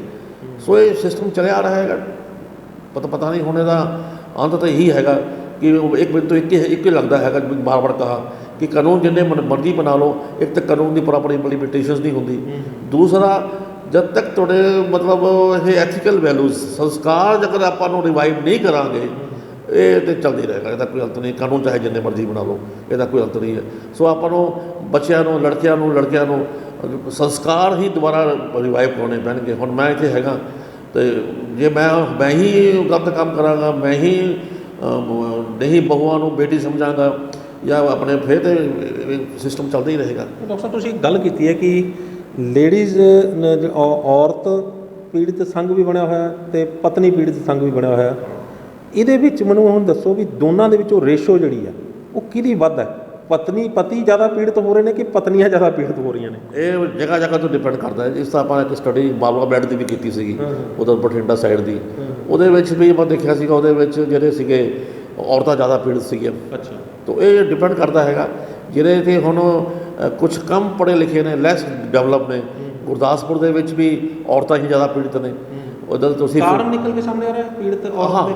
ਉਹ ਜਿਹੜੇ ਫਿਰੋਜ਼ਪੁਰ ਸਾਈਡ ਦੇਖ ਲਓ, ਉਹਦੇ ਵਿੱਚ ਵੀ ਔਰਤਾਂ ਜ਼ਿਆਦਾ ਪੀੜਤ ਹੈਗੀਆਂ। ਅੰਮ੍ਰਿਤਸਰ ਸਾਈਡ 'ਤੇ ਦੇਖੋ, ਉਹਦੇ ਵਿੱਚ ਥੋੜ੍ਹੇ ਜਿਹੇ, ਅੰਮ੍ਰਿਤਸਰ ਜਲੰਧਰ ਦੇ ਵਿੱਚ ਹੁਣ ਮਰਦ ਥੋੜ੍ਹੇ ਜਿਹੇ ਜ਼ਿਆਦਾ ਪੀੜਤ ਹੋਣ ਲੱਗ ਪਏ। ਇਹ ਬੈਲਟ 'ਤੇ ਡਿਪੈਂਡ ਕਰਦਾ ਹੈਗਾ। ਆਪਾਂ ਨੇ ਇਹ ਨਹੀਂ ਕਹਿ ਸਕਦੇ, ਕੋਈ ਇਹਦਾ ਯੂਨੀਫਾਰਮਿਟੀ ਨਹੀਂ ਹੈ। ਤੇ ਬਸ ਮੈਨੂੰ ਜਿੱਥੇ ਜ਼ਿਆਦਾ ਔਰਤ ਪੜ੍ਹ ਰਹੀ ਹੈ ਉੱਥੇ ਪਤੀ ਪੀੜਤ ਹੁੰਦੇ ਜਾ ਰਹੇ ਨੇ, ਇਕਨੋਮਿਕਲੀ ਸਟਰੋਂਗ ਹੁੰਦੀ ਜਾ ਰਹੀ ਹੈ, ਉੱਥੇ ਪਤੀ ਪੀੜਤ ਹੋ ਜਾ ਰਹੇ ਨੇ। ਜਿੱਥੇ ਘੱਟ ਹੈ ਉੱਥੇ ਪਤਨੀਆਂ ਜਿਹੜੀਆਂ ਪੀੜਤ ਹੁੰਦੀਆਂ। ਦੇਖੋ ਮੈਂ ਤੁਹਾਨੂੰ ਪਹਿਲਾਂ ਕਿਹਾ ਸੀਗਾ ਕਿ ਜਿਹੜੀ ਜੁਆਇੰਟ ਫੈਮਿਲੀ ਸਿਸਟਮ ਖਤਮ ਹੋ ਗਿਆ ਨਾ, ਉਹਨੇ ਜਿਹੜੇ ਸੰਸਕਾਰ ਸੀਗੇ ਉਹ ਖਤਮ ਕਰ ਦਿੱਤੇ। ਤੇ ਸੰਸਕਾਰ ਖਤਮ ਕੀਤੇ। ਇਹ ਅੱਛੀ ਗੱਲ ਹੈ ਕਿ ਔਰਤਾਂ ਪੜ੍ਹਨ ਲੱਗ ਪਈਆਂ, ਅੱਛੇ ਕਮਾਉਣ ਲੱਗ ਪਈਆਂ, ਫੈਮਿਲੀ ਦੇ ਵਿੱਚ ਮਤਲਬ ਇਕਨੋਮਿਕਲੀ ਕੰਟਰੀਬਿਊਟ ਕਰਨ ਲੱਗ ਪਈਆਂ। ਲੇਕਿਨ ਉਹਦੇ ਵਿੱਚ ਜਿਹੜੇ ਇਹ ਫੀਲਿੰਗ ਆ ਗਈ ਨਾ ਕਿ ਵੀ ਮੈਂ ਤਾਂ ਸੈਲਫ ਡਿਪੈਂਡੈਂਟ ਹੈਗੀ ਹਾਂ, ਮੈਨੂੰ ਤਾਂ ਕਿਸੇ ਦੀ ਲੋੜ ਨਹੀਂ, ਇਹ ਮੈਨੂੰ ਲੋੜ ਨਹੀਂ, ਮੈਂ ਸੈਲਫ ਡਿਪੈਂਡੈਂਟ ਹੈਗੀ ਆ। ਉਹ ਹੁਣ ਤੁਹਾਨੂੰ ਮੈਂ ਸਪੈਸੀਫਿਕ ਐਗਜ਼ਾਮਪਲ ਨਹੀਂ ਦੱਸਾਂਗਾ ਕੋਟ ਕਰਕੇ, ਕਿਉਂਕਿ ਮੈਂ ਐਸੇ ਬਹੁਤ ਸਾਰੇ ਕੇਸਿਸ ਜਾਣਨਾ ਹੈ, ਸ਼ਾਇਦ ਤੁਸੀਂ ਵੀ ਜਾਣਦੇ ਹੋ, ਜਿਹਦੇ ਵਿੱਚ ਜਿਹੜਾ ਸੋਸ਼ਲ ਸਟੇਟਸ ਹੈਗਾ, ਇਕਨੋਮਿਕ ਫੈਕਟਰ ਹੈਗਾ, ਉਹ ਹਾਵੀ ਹੋਣ ਕਰਕੇ ਹੀ ਮੈਟਰੀਮੋਨੀਅਲ ਡਿਸਪਿਊਟਸ ਵੱਧ ਗਿਆ ਤੇ ਅਨਲਿਮਿਟਿਡ ਡਿਗਰੀ ਆਫ ਡਾਈਵੋਰਸ ਪਾਸ ਹੋ ਗਿਆ। ਪਰ ਡਾਕਟਰ ਸਾਹਿਬ ਇੱਕ ਚੀਜ਼ ਦੱਸੋ ਵੀ ਕੀ ਇਹ ਦੋਨੇ ਬਰਾਬਰ ਰਹਿ ਨਹੀਂ ਸਕਦੇ, ਇੱਕ ਪਰਿਵਾਰ ਬਣ ਕੇ ਰਹਿ ਨਹੀਂ ਸਕਦੇ? ਕਿ ਜ਼ਰੂਰੀ ਹੈ ਕਿ ਇੱਕ ਔਰਤ ਨੂੰ ਦਬਾ ਕੇ ਰੱਖੇ ਮਰਦ, ਜਾਂ ਮਰਦ ਔਰਤ ਜਿਹੜੀ ਆ ਉਹ ਮਰਦ ਨੂੰ ਦਬਾ ਕੇ ਰੱਖੇ? ਕਿਉਂ ਨਹੀਂ ਜਿਹੜੇ ਇਹ ਇੱਕ ਸਟੇਟਸ ਦੇ ਰੂਪ ਦੇ ਵਿੱਚ ਇਕੱਠੇ ਰਹਿ ਪਾਉਂਦੇ? ਕੀ ਕਾਰਨ ਹੋ ਜਾਂਦੇ ਨੇ? ਕੀ ਕਰਨਾ ਪਏਗਾ ਇਹਦੇ ਵਾਸਤੇ ਕਿ ਜਿਹੜੇ ਉਹ ਆਪਸ ਦੇ ਵਿੱਚ ਇਕੱਠੇ ਰਹਿਣ? ਆਪਾਂ ਇਹ ਤਾਂ ਗੱਲ ਕਹਿੰਦੇ ਹਾਂ ਵੀ ਜਿਹੜੀਆਂ ਕੁੜੀਆਂ ਨੂੰ ਆਪਾਂ ਨੂੰ ਜਿਹੜਾ ਉਹ ਸੰਸਕਾਰ ਸਿਖਾਉਣੇ ਪੈਣਗੇ, ਉਹਨਾਂ ਨੂੰ ਚੁੰਨੀ ਸਿਰ 'ਤੇ ਰੱਖਣੀ ਸਿਖਾਉਣੀ ਪਏਗੀ। ਕੀ ਆਪਾਂ ਨੂੰ ਨਾਲ ਮਰਦਾਂ ਦੀ ਵੀ ਤਾਂ ਗੱਲ ਕਰਨੀ ਪਏਗੀ, ਮੁੰਡਿਆਂ ਦੀ ਵੀ ਤਾਂ ਗੱਲ ਕਰਨੀ ਪਏਗੀ ਵੀ ਉਹਨਾਂ ਦੇ ਵਿੱਚ ਕੀ ਹੋਵੇ ਤਾਂ ਕਿ ਔਰਤਾਂ ਨਾਲ ਪੀੜਤ ਹੋਣ? ਦੇਖੋ ਤੁਹਾਨੂੰ ਮੈਂ ਆਪਣੇ ਐਗਜ਼ਾਮਪਲ ਦਿੰਦਾ ਹਾਂ। ਮੇਰੇ ਫਾਦਰ 82 ਸਾਲ 'ਚ ਪੂਰੇ ਹੋਏ ਜੀ, ਅਤੇ 70-72 ਸਾਲ 'ਚ ਆ ਕੇ ਉਹ ਬੈੱਡ ਰਿਡਨ ਹੋ ਗਏ ਸੀਗੇ। ਤਾਂ ਮੈਂ ਆਪਣੀ ਹੱਥੀਂ ਮੈਂ ਪਹਿਲਾਂ ਨੌਕਰ ਰੱਖਿਆ 10,000 15,000 ਦੇ, ਕੋਈ ਨੌਕਰ ਨਹੀਂ ਟਿਕਿਆ ਸੀ ਉਹਦੀ ਸੇਵਾ ਦੇ ਵਾਸਤੇ। ਉਹਨਾਂ ਨੇ ਬਿਸਤਰ 'ਚ ਹੀ ਪਿਸ਼ਾਬ ਕਰ ਦੇਣਾ, ਬਿਸਤਰ 'ਚ ਹੀ ਦਸਤ ਕਰ ਦੇਣਾ। ਮੈਨੂੰ ਕਦੀ ਵੀ ਬੁਰਾ ਨਹੀਂ ਲੱਗਿਆ। ਮੈਂ ਉਹਨਾਂ ਨੂੰ ਆਪ ਨਹਾਉਂਦਾ ਸੀਗਾ, ਆਪ ਕੱਪੜੇ ਚੁੱਕ ਕੇ ਉਹਨਾਂ ਦੇ ਧੋਣੇ, ਆਪ ਫਿਰ ਉੱਥੇ ਸਪਰੇਅ ਕਰਨੀ, ਉੱਥੇ ਪੋਚਾ ਲਾਉਣਾ, ਕਿਉਂਕਿ ਕੋਈ ਤੁਹਾਡੇ ਘਰ ਦਾ ਹੋਰ ਨਹੀਂ ਸੀ ਕਰਦਾ ਹੁੰਦਾ। ਅਤੇ ਕਰਨ ਤੋਂ ਬਾਅਦ ਉਸ ਤੋਂ ਉੱਤੇ ਪਰਫਿਊਮ ਛਿੱਟਣਾ, ਜਦ ਤੱਕ ਧੋਤਾ ਕੇ ਕੱਪੜੇ ਵਿਹਲੇ ਉਹਨਾਂ ਨੇ ਫਿਰ ਦੁਬਾਰਾ ਕਰ ਦੇਣਾ, ਅਸੀਂ ਫਿਰ ਦੁਬਾਰਾ ਕਰਨਾ। ਹੁਣ ਮੈਂ ਖੁਦ ਕਰਦਾ ਸੀਗਾ, ਇਹ ਮੇਰੇ ਬੱਚਿਆਂ ਨੇ ਦੇਖਿਆ। ਡਾਕਟਰ ਸਾਹਿਬ ਮੈਂ ਖੁਦ ਕਰਦਾ ਰਿਹਾ, ਮੇਰੇ ਫਾਦਰ ਵੀ ਬੈੱਡ ਰਿਡਨ ਰਹੇ ਨੇ, ਮੈਂ ਖੁਦ ਕਰਦਾ। ਅਤੇ ਜੇ ਮੈਂ ਹੁਣ ਖੁਦ ਕਰਦਾ ਹੈ ਤਾਂ ਮੈਨੂੰ ਆਪਣੇ ਬੱਚੇ ਨੂੰ ਇਹ ਦੱਸਣ ਦੀ ਲੋੜ ਨਹੀਂ ਹੈ ਕਿ ਬੇਟਾ ਵੱਡੇ ਦੀ ਸੇਵਾ ਕਰ, ਵੱਡੇ ਦਾ ਧਿਆਨ ਰੱਖ। ਹੁਣ ਮੈਂ ਦੱਸਾਂ ਕਿ ਮੇਰਾ ਬੇਟਾ ਵੀ ਇੱਥੇ ਚੰਡੀਗੜ੍ਹ CGM ਲੱਗਿਆ ਹੋਇਆ, ਉਹ ਹੁਣ ਮੇਰਾ ਇੰਨਾ ਧਿਆਨ ਰੱਖਦਾ ਕਿ ਮੈਂ ਤਾਂ ਦੇਖ ਕੇ ਹੈਰਾਨ ਕਿ ਪਾਪਾ ਨੇ ਆਹ ਖਾਧਾ ਕਿ ਨਹੀਂ ਖਾਧਾ, ਪਾਪਾ ਨੇ ਦੁੱਧ ਪੀਤਾ ਕਿ ਨਹੀਂ ਪੀਤਾ, ਪਾਪਾ ਨੇ ਆਹ ਕੀਤਾ ਕਿ ਨਹੀਂ ਕੀਤਾ, ਦਵਾਈ ਖਾਧੀ ਕਿ ਨਹੀਂ ਖਾਧੀ। ਮੈਂ ਉਹਨੂੰ ਕੋਈ ਨਹੀਂ ਸਿਖਾਇਆ, ਪਰ ਜੋ ਮੈंने ਕੀਤਾ ਉਹ ਮੇਰੀ ਕਰਨੀ ਹੀ ਮੇਰੇ ਸਾਹਮਣੇ ਆ ਰਹੀ ਹੈਗੀ। ਸੋ ਆਟੋਮੈਟਿਕਲੀ ਬੱਚਾ ਅਡਾਪਟ ਕਰੇਗਾ। ਮੈਂ ਬੱਚੇ ਨੂੰ ਕਹਾਂ ਜੋ ਮਰਜ਼ੀ ਕਰਾਂ, ਲੇਕਿਨ ਜਦ ਤੱਕ ਅਸੀਂ ਖੁਦ ਨਹੀਂ ਕਰਾਂਗੇ, ਅਗਰ ਲੜਕੀ ਆਪਣੇ ਖੁਦ ਨਹੀਂ ਕਰੇਗੀ ਮਾਂ ਬਾਪ ਦੀ ਸੇਵਾ ਜਾਂ ਸੱਸ ਸਹੁਰੇ ਦੀ ਸੇਵਾ, ਕੱਲ੍ਹ ਨੂੰ ਲੜਕੀ ਨਾ ਸੋਚੇ ਕਿ ਉਹਦੇ ਬੱਚੇ ਉਹਦੀ ਕੋਈ ਸੇਵਾ ਕਰਨਗੇ, ਜਿੰਨਾ ਮਰਜ਼ੀ ਉਹਨੂੰ ਪੜ੍ਹਾ ਲਿਓ। ਸੋ ਤੁਹਾਨੂੰ ਐਗਜ਼ਾਮਪਲ ਸੈੱਟ ਕਰਨਾ ਪਏਗਾ ਤਾਂ ਤਹਿ ਦਿਲੋਂ।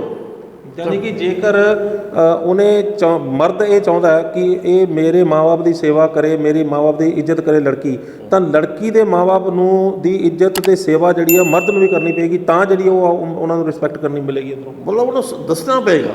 ਐਗਜ਼ਾਮਪਲ ਤਾਂ ਹੀ ਸੈੱਟ ਹੋ ਜਾਏਗੀ ਜੇ ਲੜਕੀ ਦੇ ਮਾਂ-ਬਾਪ ਨੂੰ ਆਪਾਂ ਆਪਣੇ ਮਾਂ-ਬਾਪ ਸਮਝਾਂਗੇ, ਲੜਕੀ ਦੇ ਮਾਂ-ਬਾਪ ਦੀ ਆਪਾਂ ਸੇਵਾ ਕਰਾਂਗੇ, ਇੱਜ਼ਤ ਕਰਾਂਗੇ, ਤਾਂ ਲੜਕੀ ਦੇ ਮਨ 'ਚ ਆਪਣੇ ਆਪ ਹੀ ਆਏਗਾ। ਬਿਲਕੁਲ ਆਏਗਾ। ਉਹਨੂੰ ਕਹਿਣ ਦੀ ਲੋੜ ਹੀ ਨਹੀਂ ਕਿ ਵੀ ਤੁਹਾਡੇ ਮਾਂ-ਬਾਪ ਦੀ ਸੇਵਾ ਕਰੀਏ ਕਰ। ਸੋ ਉਹ ਤਾਂ ਆਟੋਮੈਟਿਕ ਹੈਗਾ, ਚੱਲੀ ਜਾ ਰਿਹਾ ਹੈ। ਤੁਹਾਨੂੰ ਆਪ ਹੀ ਐਗਜ਼ਾਮਪਲ ਸੈੱਟ ਕਰਨਾ ਪਏਗਾ, ਬਜਾਏ ਕਿ ਬੱਚਿਆਂ ਨੂੰ ਪੜ੍ਹਾਓ ਬੇਟਾ ਝੂਠ ਨਾ ਬੋਲ, ਆਪ ਝੂਠ ਬੋਲਦੇ ਹੋ, ਬੇਟੇ ਠੱਗੀ ਨਾ ਕਰੋ, ਆਪ ਠੱਗੀ ਮਾਰਦੇ ਹੋ, ਬੇਟੇ ਸ਼ਰਾਬ ਨਾ ਪੀਓ, ਆਪ ਸ਼ਰਾਬ ਪੀਂਦੇ। ਮੈਨੂੰ ਯਾਦ ਹੈ ਪਟਿਆਲੇ ਇੱਕ ਵਾਰ ਇਹਨਾਂ ਨੇ ਮੈਨੂੰ ਕਹਿੰਦੇ ਸਰ ਆ ਜਾਓ, ਅਸੀਂ ਇੱਕ ਐਂਟੀ ਡਰੱਗ ਰੈਲੀ ਕਰ ਰਹੇ ਹੈਗੇ ਅਤੇ ਤੁਸੀਂ ਫਿਰ ਸਾਨੂੰ ਬਾਅਦ 'ਚ ਸੰਬੋਧਨ ਕਰਨਾ। ਅਤੇ ਮੈਂ ਉਹ ਰੈਲੀ ਚੱਲਦੀ ਰਹੀ ਸਾਰੇ ਕੈਂਪਸ ਦੇ ਵਿੱਚ। ਫਿਰ ਜਦੋਂ ਗੋਲ ਮਾਰਕੀਟ ਜਾ ਕੇ ਖਤਮ ਹੋਈ, ਮੈਂ ਉਹਨਾਂ ਨੂੰ ਵੀ ਇਹੀ ਕਿਹਾ, ਮੈਂ ਕਿਹਾ ਕਿ ਮੈਨੂੰ ਪਤਾ ਹੈ ਤੁਸੀਂ ਕਿਹੜੇ ਬੱਚੇ ਇਹਦੇ ਵਿੱਚ ਡਰੱਗਸ ਲੈਂਦੇ ਨੇ, ਹੋਸਟਲ 'ਚ ਕੀ ਹੁੰਦਾ ਹੈਗਾ। ਜੇ ਤੁਸੀਂ ਆਪ ਲੋਗੇ, ਤੁਹਾਡੀ ਆ ਜਿਹੜੀ ਤੁਸੀਂ ਐਂਟੀ ਡਰੱਗ ਰੈਲੀ ਕੱਢੀ ਹੈ ਨਾ, ਇਹਦਾ ਕੋਈ ਫਾਇਦਾ ਨਹੀਂ ਹੋਣਾ। ਤੁਸੀਂ ਆਪ ਐਗਜ਼ਾਮਪਲ ਸੈੱਟ ਕਰਨਾ ਪਏਗਾ। ਮੈਨੂੰ ਯਾਦ ਹੈ ਅਸੀਂ ਚੰਡੀਗੜ੍ਹ ਪੜ੍ਹਦੇ ਸੀਗੇ ਉਦੋਂ 78 79 ਨੂੰ, ਉਦੋਂ ਗਿਆਨੀ ਜੈਲ ਸਿੰਘ ਪੰਜਾਬ ਦੇ ਮੁੱਖ ਮੰਤਰੀ ਹੁੰਦੇ ਸੀਗੇ। ਉਹਨਾਂ ਨੇ ਇੱਕ ਗੱਲ ਕਹੀ ਕਿ ਛੋਟੀ ਜਿਹੀ ਕਹਾਣੀ ਸੁਣਾਈ, ਮੈਂ ਤੁਹਾਡੇ ਨਾਲ ਸ਼ੇਅਰ ਕਰਾਂਗਾ। ਉਹਨਾਂ ਨੇ ਕਿਹਾ ਕਿ ਇੱਕ ਘਰ ਦੇ ਇੱਕ ਬੱਚਾ ਗੁੜ ਬਹੁਤ ਖਾਂਦਾ ਸੀਗਾ, ਅਤੇ ਗੁੜ ਖਾਂਦਾ ਸੀਗਾ, ਅਤੇ ਕਿਸੇ ਨੇ ਕਿਹਾ ਜੀ ਉਹ ਸਾਧ ਹੈਗੇ ਨੇ, ਉਹਨਾਂ ਕੋਲ ਚਲੇ ਜਾਓ, ਐਸਾ ਮੰਤਰ ਮਾਰਨਗੇ ਕਿ ਇਹ ਬੱਚਾ ਗੁੜ ਖਾਣਾ ਛੱਡ ਦੇਗਾ। ਉਹ ਸਾਧ ਕੋਲ ਲੈ ਗਏ, ਕਹਿਣ ਲੱਗੇ ਜੀ ਸਾਧ ਜੀ ਆਹ ਦੇਖੋ ਬੱਚਾ ਗੁੜ ਬਹੁਤ ਖਾਂਦਾ ਹੈ, ਸਾਰੇ ਸਰੀਰ 'ਚ ਫਿੰਸੀਆਂ ਨਿਕਲੀਆਂ, ਹਟਦਾ ਹੀ ਨਹੀਂ। ਕਹਿੰਦੇ ਅੱਛਾ, ਕਹਿੰਦਾ ਕੋਈ ਨਹੀਂ, ਅਭੀ ਨਾ ਮਹੀਨੇ ਬਾਅਦ ਲੈ ਕੇ ਆਇਓ। ਮਹੀਨੇ ਬਾਅਦ ਫਿਰ ਲੈ ਗਏ, ਕਹਿੰਦੇ ਜੀ 2 ਮਹੀਨੇ ਬਾਅਦ ਲੈ ਕੇ ਆਇਓ। ਕਹਿੰਦਾ ਕੋਈ ਨਹੀਂ, ਫਿਰ 2 ਮਹੀਨੇ ਬਾਅਦ ਚਲੇ ਗਏ। ਇਸ ਤਰ੍ਹਾਂ ਕਰਦੇ ਕਰਦੇ 6 ਮਹੀਨੇ ਟਪਾਤੇ। 6 ਮਹੀਨੇ ਬਾਅਦ ਬੱਚੇ ਲੈ ਕੇ ਗਏ, ਕਹਿੰਦਾ ਬੇਟਾ ਉਰੇ ਆ, ਕਹਿੰਦਾ ਬੇਟਾ ਗੁੜ ਨਾ ਖਾਇਆ ਕਰ, ਕਿਹਦਾ ਲੈ ਜਾਓ। ਉਹ ਕਹਿੰਦੇ ਸਾਧ ਜੀ ਜੇ ਤੁਸੀਂ ਇਹੀ ਗੱਲ ਕਹਿਣੀ ਸੀ ਕਿ 6 ਮਹੀਨੇ ਪਹਿਲਾਂ, ਕਹਿੰਦੇ ਗੱਲ ਇਹ ਕਿ ਮੈਂ ਵੀ ਪਹਿਲਾਂ ਬੜਾ ਗੁੜ ਖਾਂਦਾ ਸੀਗਾ, ਮੈਂ ਹੁਣ ਛੱਡ ਕੇ ਹੀ ਮੈਂ ਇਹਨੂੰ ਕਹਿਣ ਜੋਗਾ ਹੋਇਆ। ਹੁਣ ਮੇਰੇ ਕਹੇ ਦਾ ਅਸਰ ਹੋਏਗਾ, ਪਹਿਲਾਂ ਨਹੀਂ ਹੋਣਾ। ਤਾਂ ਜੇ ਤੁਸੀਂ ਕੋਈ ਅਸਰ ਕਿਸੇ ਚੀਜ਼ ਦਾ ਕਰਨਾ ਚਾਹੁੰਦੇ ਹੋ ਤਾਂ ਤੁਸੀਂ ਪਹਿਲਾਂ ਆਪ ਕੰਮ ਕਰੋ। ਆਪ ਤਾਂ ਅਸੀਂ ਕਰਦੇ ਨਹੀਂ, ਤੇ ਫਿਰ ਅਸੀਂ ਬੱਚੇ ਕੋਲ ਸੋਚੀਏ ਕਿ ਬੱਚੇ ਕਰਨਗੇ। ਇਸ ਇੰਪੋਸੀਬਲ, ਕਦੇ ਨਹੀਂ ਹੋਏਗਾ। ਤੁਹਾਨੂੰ ਉਹਦਾ ਹਰਜਾਨਾ ਭੁਗਤਣਾ ਹੀ ਪਏਗਾ ਆਪਣੀ ਜ਼ਿੰਦਗੀ ਦੇ ਵਿੱਚ। ਜੋ ਤੁਸੀਂ ਗਲਤ ਕੰਮ ਅਸੀਂ ਅੱਜ ਕਰਦੇ ਹੈਗੇ ਉਹਦਾ ਹਰਜਾਨਾ ਆਪਾਂ ਨੂੰ ਇਸੇ ਜ਼ਿੰਦਗੀ 'ਚ ਭੁਗਤਣਾ ਹੀ ਪਏਗਾ। ਜਿਸ ਮਰਜ਼ੀ ਦੇ ਸ਼ੇਪ 'ਚ ਭੁਗਤੋ, ਚਾਹੇ ਉਹ ਮੈਟਰੀਮੋਨੀਅਲ ਡਿਸਪਿਊਟ ਦੇ ਰੂਪ 'ਚ ਭੇਜੋ, ਚਾਹੇ ਉਹ ਤੁਹਾਨੂੰ ਹੁਣ ਜਿਹੜੇ ਜਿੰਨੇ ਔਰਫਨ ਚੱਲਦੇ ਨੇ, ਬਿਰਧ ਆਸ਼ਰਮ ਚੱਲਦੇ ਪਏ ਨੇ, ਇਹ ਇਹਨਾਂ ਦਾ ਨਤੀਜਾ ਹੀ ਹੈਗਾ। ਸਨੌਰ ਰੋਡ 'ਚ ਪਟਿਆਲੇ ਦਾ ਹੈਗਾ ਆਸ਼ਰਮ ਹੈਗਾ। ਮੈਂ ਉੱਥੇ ਗਿਆ, ਮੈਂ ਦੇਖ ਕੇ ਹੈਰਾਨ ਹੋਇਆ ਕਿ ਇੱਕ ਕਮਰੇ ਦੇ ਵਿੱਚ ਇੰਨੇ ਬੰਦੇ ਬੈਠੇ ਨੇ, ਔਰਤਾਂ ਬੈਠੀਆਂ। ਮੈਂ ਉਹਦੇ ਜਿਹੜਾ ਉਹਦਾ ਐਡਮਿਨਿਸਟ੍ਰੇਟਰ ਸੀਗਾ ਉਹਨੂੰ ਪੁੱਛਿਆ, ਮੈਂ ਕਿਹਾ ਜੀ ਤੁਸੀਂ ਇਹਨੇ ਬੰਦੇ ਲੈ ਕੇ ਕਿੱਥੋਂ ਆਏ? ਕਹਿੰਦਾ ਲੈ ਕੇ ਆਏ। ਮੈਂ ਤਾਂ ਕਿਤੇ ਨਹੀਂ ਗਿਆ। ਲੋਕੀ ਆਪ ਛੱਡ ਜਾਂਦੇ ਨੇ, ਬੱਚੇ ਆਪ ਛੱਡ ਜਾਂਦੇ ਨੇ। ਅਤੇ ਜੇ ਬੱਚੇ ਬਜ਼ੁਰਗਾਂ ਨੂੰ ਬਿਰਧ ਆਸ਼ਰਮ ਛੱਡਣਗੇ ਅਤੇ ਫਿਰ ਬੱਚੇ ਆਪਣੇ ਬੱਚੇ ਕੋਲ ਕੀ ਉਮੀਦ ਕਰਨਗੇ? ਉਹ ਵੀ ਉੱਥੇ ਜਾਣਗੇ। ਤਿਆਰ ਰਹੋ। ਸੋ ਜੋ ਆਪਣੀ ਕਰਨੀ ਹੈ ਇਸੇ ਜਨਮ 'ਚ ਭੁਗਤਣੀ ਪੈਂਦੀ ਹੈ। ਇਹ ਨਾ ਆਪਾਂ ਸੋਚੀਏ ਕਿ ਆਪਾਂ ਬਿਰਧ ਆਸ਼ਰਮ 'ਚ ਭੇਜਾਏ ਅਤੇ ਸਾਡੇ ਬੱਚੇ ਸਾਨੂੰ ਬਹੁਤ ਹੀ ਪ੍ਰੋਪਰ ਟ੍ਰੀਟ ਕਰਨਗੇ। ਇੰਪੋਸੀਬਲ, ਹੋ ਹੀ ਨਹੀਂ ਸਕਦਾ। ਇਹ ਸਭ ਚੱਲਦਾ ਰਹੇਗਾ। ਡਾਕਟਰ ਸਾਹਿਬ, ਤੁਸੀਂ ਸਾਡੇ ਦਰਸ਼ਕਾਂ ਨੂੰ ਇੰਨੀ ਵਡਮੁੱਲੀ ਜਾਣਕਾਰੀ ਦਿੱਤੀ ਹੈ, ਤੁਹਾਡਾ ਬਹੁਤ ਬਹੁਤ ਧੰਨਵਾਦ। ਸ਼ੁਕਰੀਆ ਜੀ, ਬਹੁਤ ਬਹੁਤ ਧੰਨਵਾਦ ਤੁਹਾਡਾ। ਸੋ ਇਹ ਸਨ ਸਤਿ ਸ਼੍ਰੀ ਅਕਾਲ। ਸੋ ਇਹ ਸਨ ਡਾਕਟਰ ਪਰਮਜੀਤ ਸਿੰਘ, ਜਿਨ੍ਹਾਂ ਨੇ ਸਾਨੂੰ ਇਹ ਜਾਣਕਾਰੀ ਦਿੱਤੀ ਹੈ ਕਿ ਪਰਿਵਾਰ ਕਿਉਂ ਟੁੱਟ ਰਹੇ ਨੇ। ਲਾਅ ਡਿਪਾਰਟਮੈਂਟ, ਕਾਨੂੰਨ ਵਿਭਾਗ, ਗੁਰੂ ਗ੍ਰੰਥ ਸਾਹਿਬ ਵਰਲਡ ਯੂਨੀਵਰਸਿਟੀ ਦੇ ਵਿੱਚ ਮੁਖੀ ਨੇ ਕਾਨੂੰਨ ਵਿਭਾਗ ਦੇ। ਇਹਨਾਂ ਨੇ ਸਾਨੂੰ ਜਾਣਕਾਰੀ ਦਿੱਤੀ ਹੈ ਕਿ ਪਰਿਵਾਰ ਕਿਉਂ ਟੁੱਟ ਰਹੇ ਨੇ। ਕੋਈ ਵੇਲਾ ਸੀ ਸਾਡੇ ਪਰਿਵਾਰ ਜਿਹੜੇ ਸੀ ਸੰਯੁਕਤ, ਜਿਹੜੇ ਸੀ ਸਾਂਝਾ ਪਰਿਵਾਰ ਹੋਇਆ ਕਰਦੇ ਸੀ, 100 ਮੈਂਬਰ ਹੋਇਆ ਕਰਦੇ ਸੀ। ਅੱਜ ਅਸੀਂ 2 ਮੈਂਬਰ ਵੀ ਜਿਹੜੇ ਸੀ ਉਹ ਇਕੱਠੇ ਕਿਉਂ ਨਹੀਂ ਰਹਿ ਪਾ ਰਹੇ? ਉਹਦੇ ਪਿੱਛੇ ਦੇ ਕੀ ਕਾਰਨ ਨੇ? ਕੀ ਸਾਨੂੰ ਕਰਨਾ ਪਏਗਾ ਜਿਹੜੇ ਕਿ ਸਾਡੇ ਪਰਿਵਾਰ ਜਿਹੜੇ ਨੇ ਉਹ ਹੱਸੀ ਖੁਸ਼ੀ ਜਿਹੜੇ ਉਹ ਰਹਿਣ, ਇੱਕ ਦੂਜੇ ਦੀ ਇੱਜ਼ਤ ਕਰਨ ਅਤੇ ਇੱਕ ਮਾਨਸਿਕ ਸੰਤੁਸ਼ਟੀ ਦੇ ਨਾਲ ਜਿਹੜੇ ਉਹ ਜ਼ਿੰਦਗੀ ਬਤੀਤ ਕਰਨ। 7 ਜਨਮ ਦਾ ਜਿਹੜਾ ਰਿਸ਼ਤਾ ਨਿਭਾਉਣ ਦੀਆਂ ਜਿਹੜੀਆਂ ਅਸੀਂ ਗੱਲਾਂ ਕੀਤੀਆਂ ਸੀ, ਦਾਅਵੇ ਕੀਤੇ ਸੀ, ਅੱਜ ਉਹ ਦਾਅਵਾ 1 ਮਹੀਨਾ 7 ਦਿਨ ਵੀ ਨਹੀਂ ਚੱਲ ਪਾਉਂਦੇ। ਸੋ ਕੀ ਕਾਰਨ ਨੇ ਇਹਦੇ? ਅਤੇ 7 ਜਨਮ ਦਾ ਰਿਸ਼ਤਾ ਅੱਗੇ ਚਲਾਉਣ ਲਈ ਸਾਨੂੰ ਕੀ ਕਰਨਾ ਪਏਗਾ? ਸਾਨੂੰ ਇਹੋ ਜਿਹਾ ਕੀ ਕਰਨਾ ਪਏਗਾ ਜਿਹੜਾ ਕਿ ਅਸੀਂ ਇਹ ਦਾਅਵਾ ਕਰ ਸਕੀਏ ਵੀ ਅਸੀਂ ਦੋਵੇਂ 7 ਜਨਮ ਜਿਹੜਾ ਇੱਕ ਦੂਜੇ ਦਾ ਸਾਥ ਦਿਆਂਗੇ। ਸੋ ਤੁਹਾਨੂੰ ਇਹ ਗੱਲਬਾਤ ਕਿਵੇਂ ਲੱਗੀ? ਆਪਣੀ ਰਾਏ ਸਾਨੂੰ ਸਾਡੇ ਕਮੈਂਟ ਬਾਕਸ 'ਚ ਜ਼ਰੂਰ ਦੇਣਾ। ਜੇਕਰ ਵੀਡੀਓ ਚੰਗੀ ਲੱਗੀ ਹੈ ਤਾਂ ਇਸ ਨੂੰ ਲਾਈਕ ਅਤੇ ਸ਼ੇਅਰ ਜ਼ਰੂਰ ਕਰ ਦਿਓ ਤਾਂ ਕਿ ਇਸ ਦਾ ਫਾਇਦਾ ਸਾਰਿਆਂ ਨੂੰ ਹੋਵੇ। ਜੇਕਰ ਸਾਡੇ ਚੈਨਲ ਨੂੰ ਹੁਣ ਤੱਕ ਲਾਈਕ ਅਤੇ ਸਬਸਕ੍ਰਾਈਬ ਨਹੀਂ ਕੀਤਾ ਤਾਂ ਸਾਡੇ ਚੈਨਲ ਨੂੰ ਵੀ ਲਾਈਕ ਅਤੇ ਸਬਸਕ੍ਰਾਈਬ ਜ਼ਰੂਰ ਕਰ ਦਿਓ। ਅਗਲੀ ਵਾਰ ਫਿਰ ਹਾਜ਼ਰ ਹੋਵਾਂਗੇ ਇੱਕ ਨਵੇਂ ਮੁੱਦੇ, ਇੱਕ ਨਵੇਂ ਮਹਿਮਾਨ ਦੇ ਨਾਲ। ਉਦੋਂ ਤੱਕ ਮੈਨੂੰ ਦਿਓ ਇਜਾਜ਼ਤ। ਧੰਨਵਾਦ।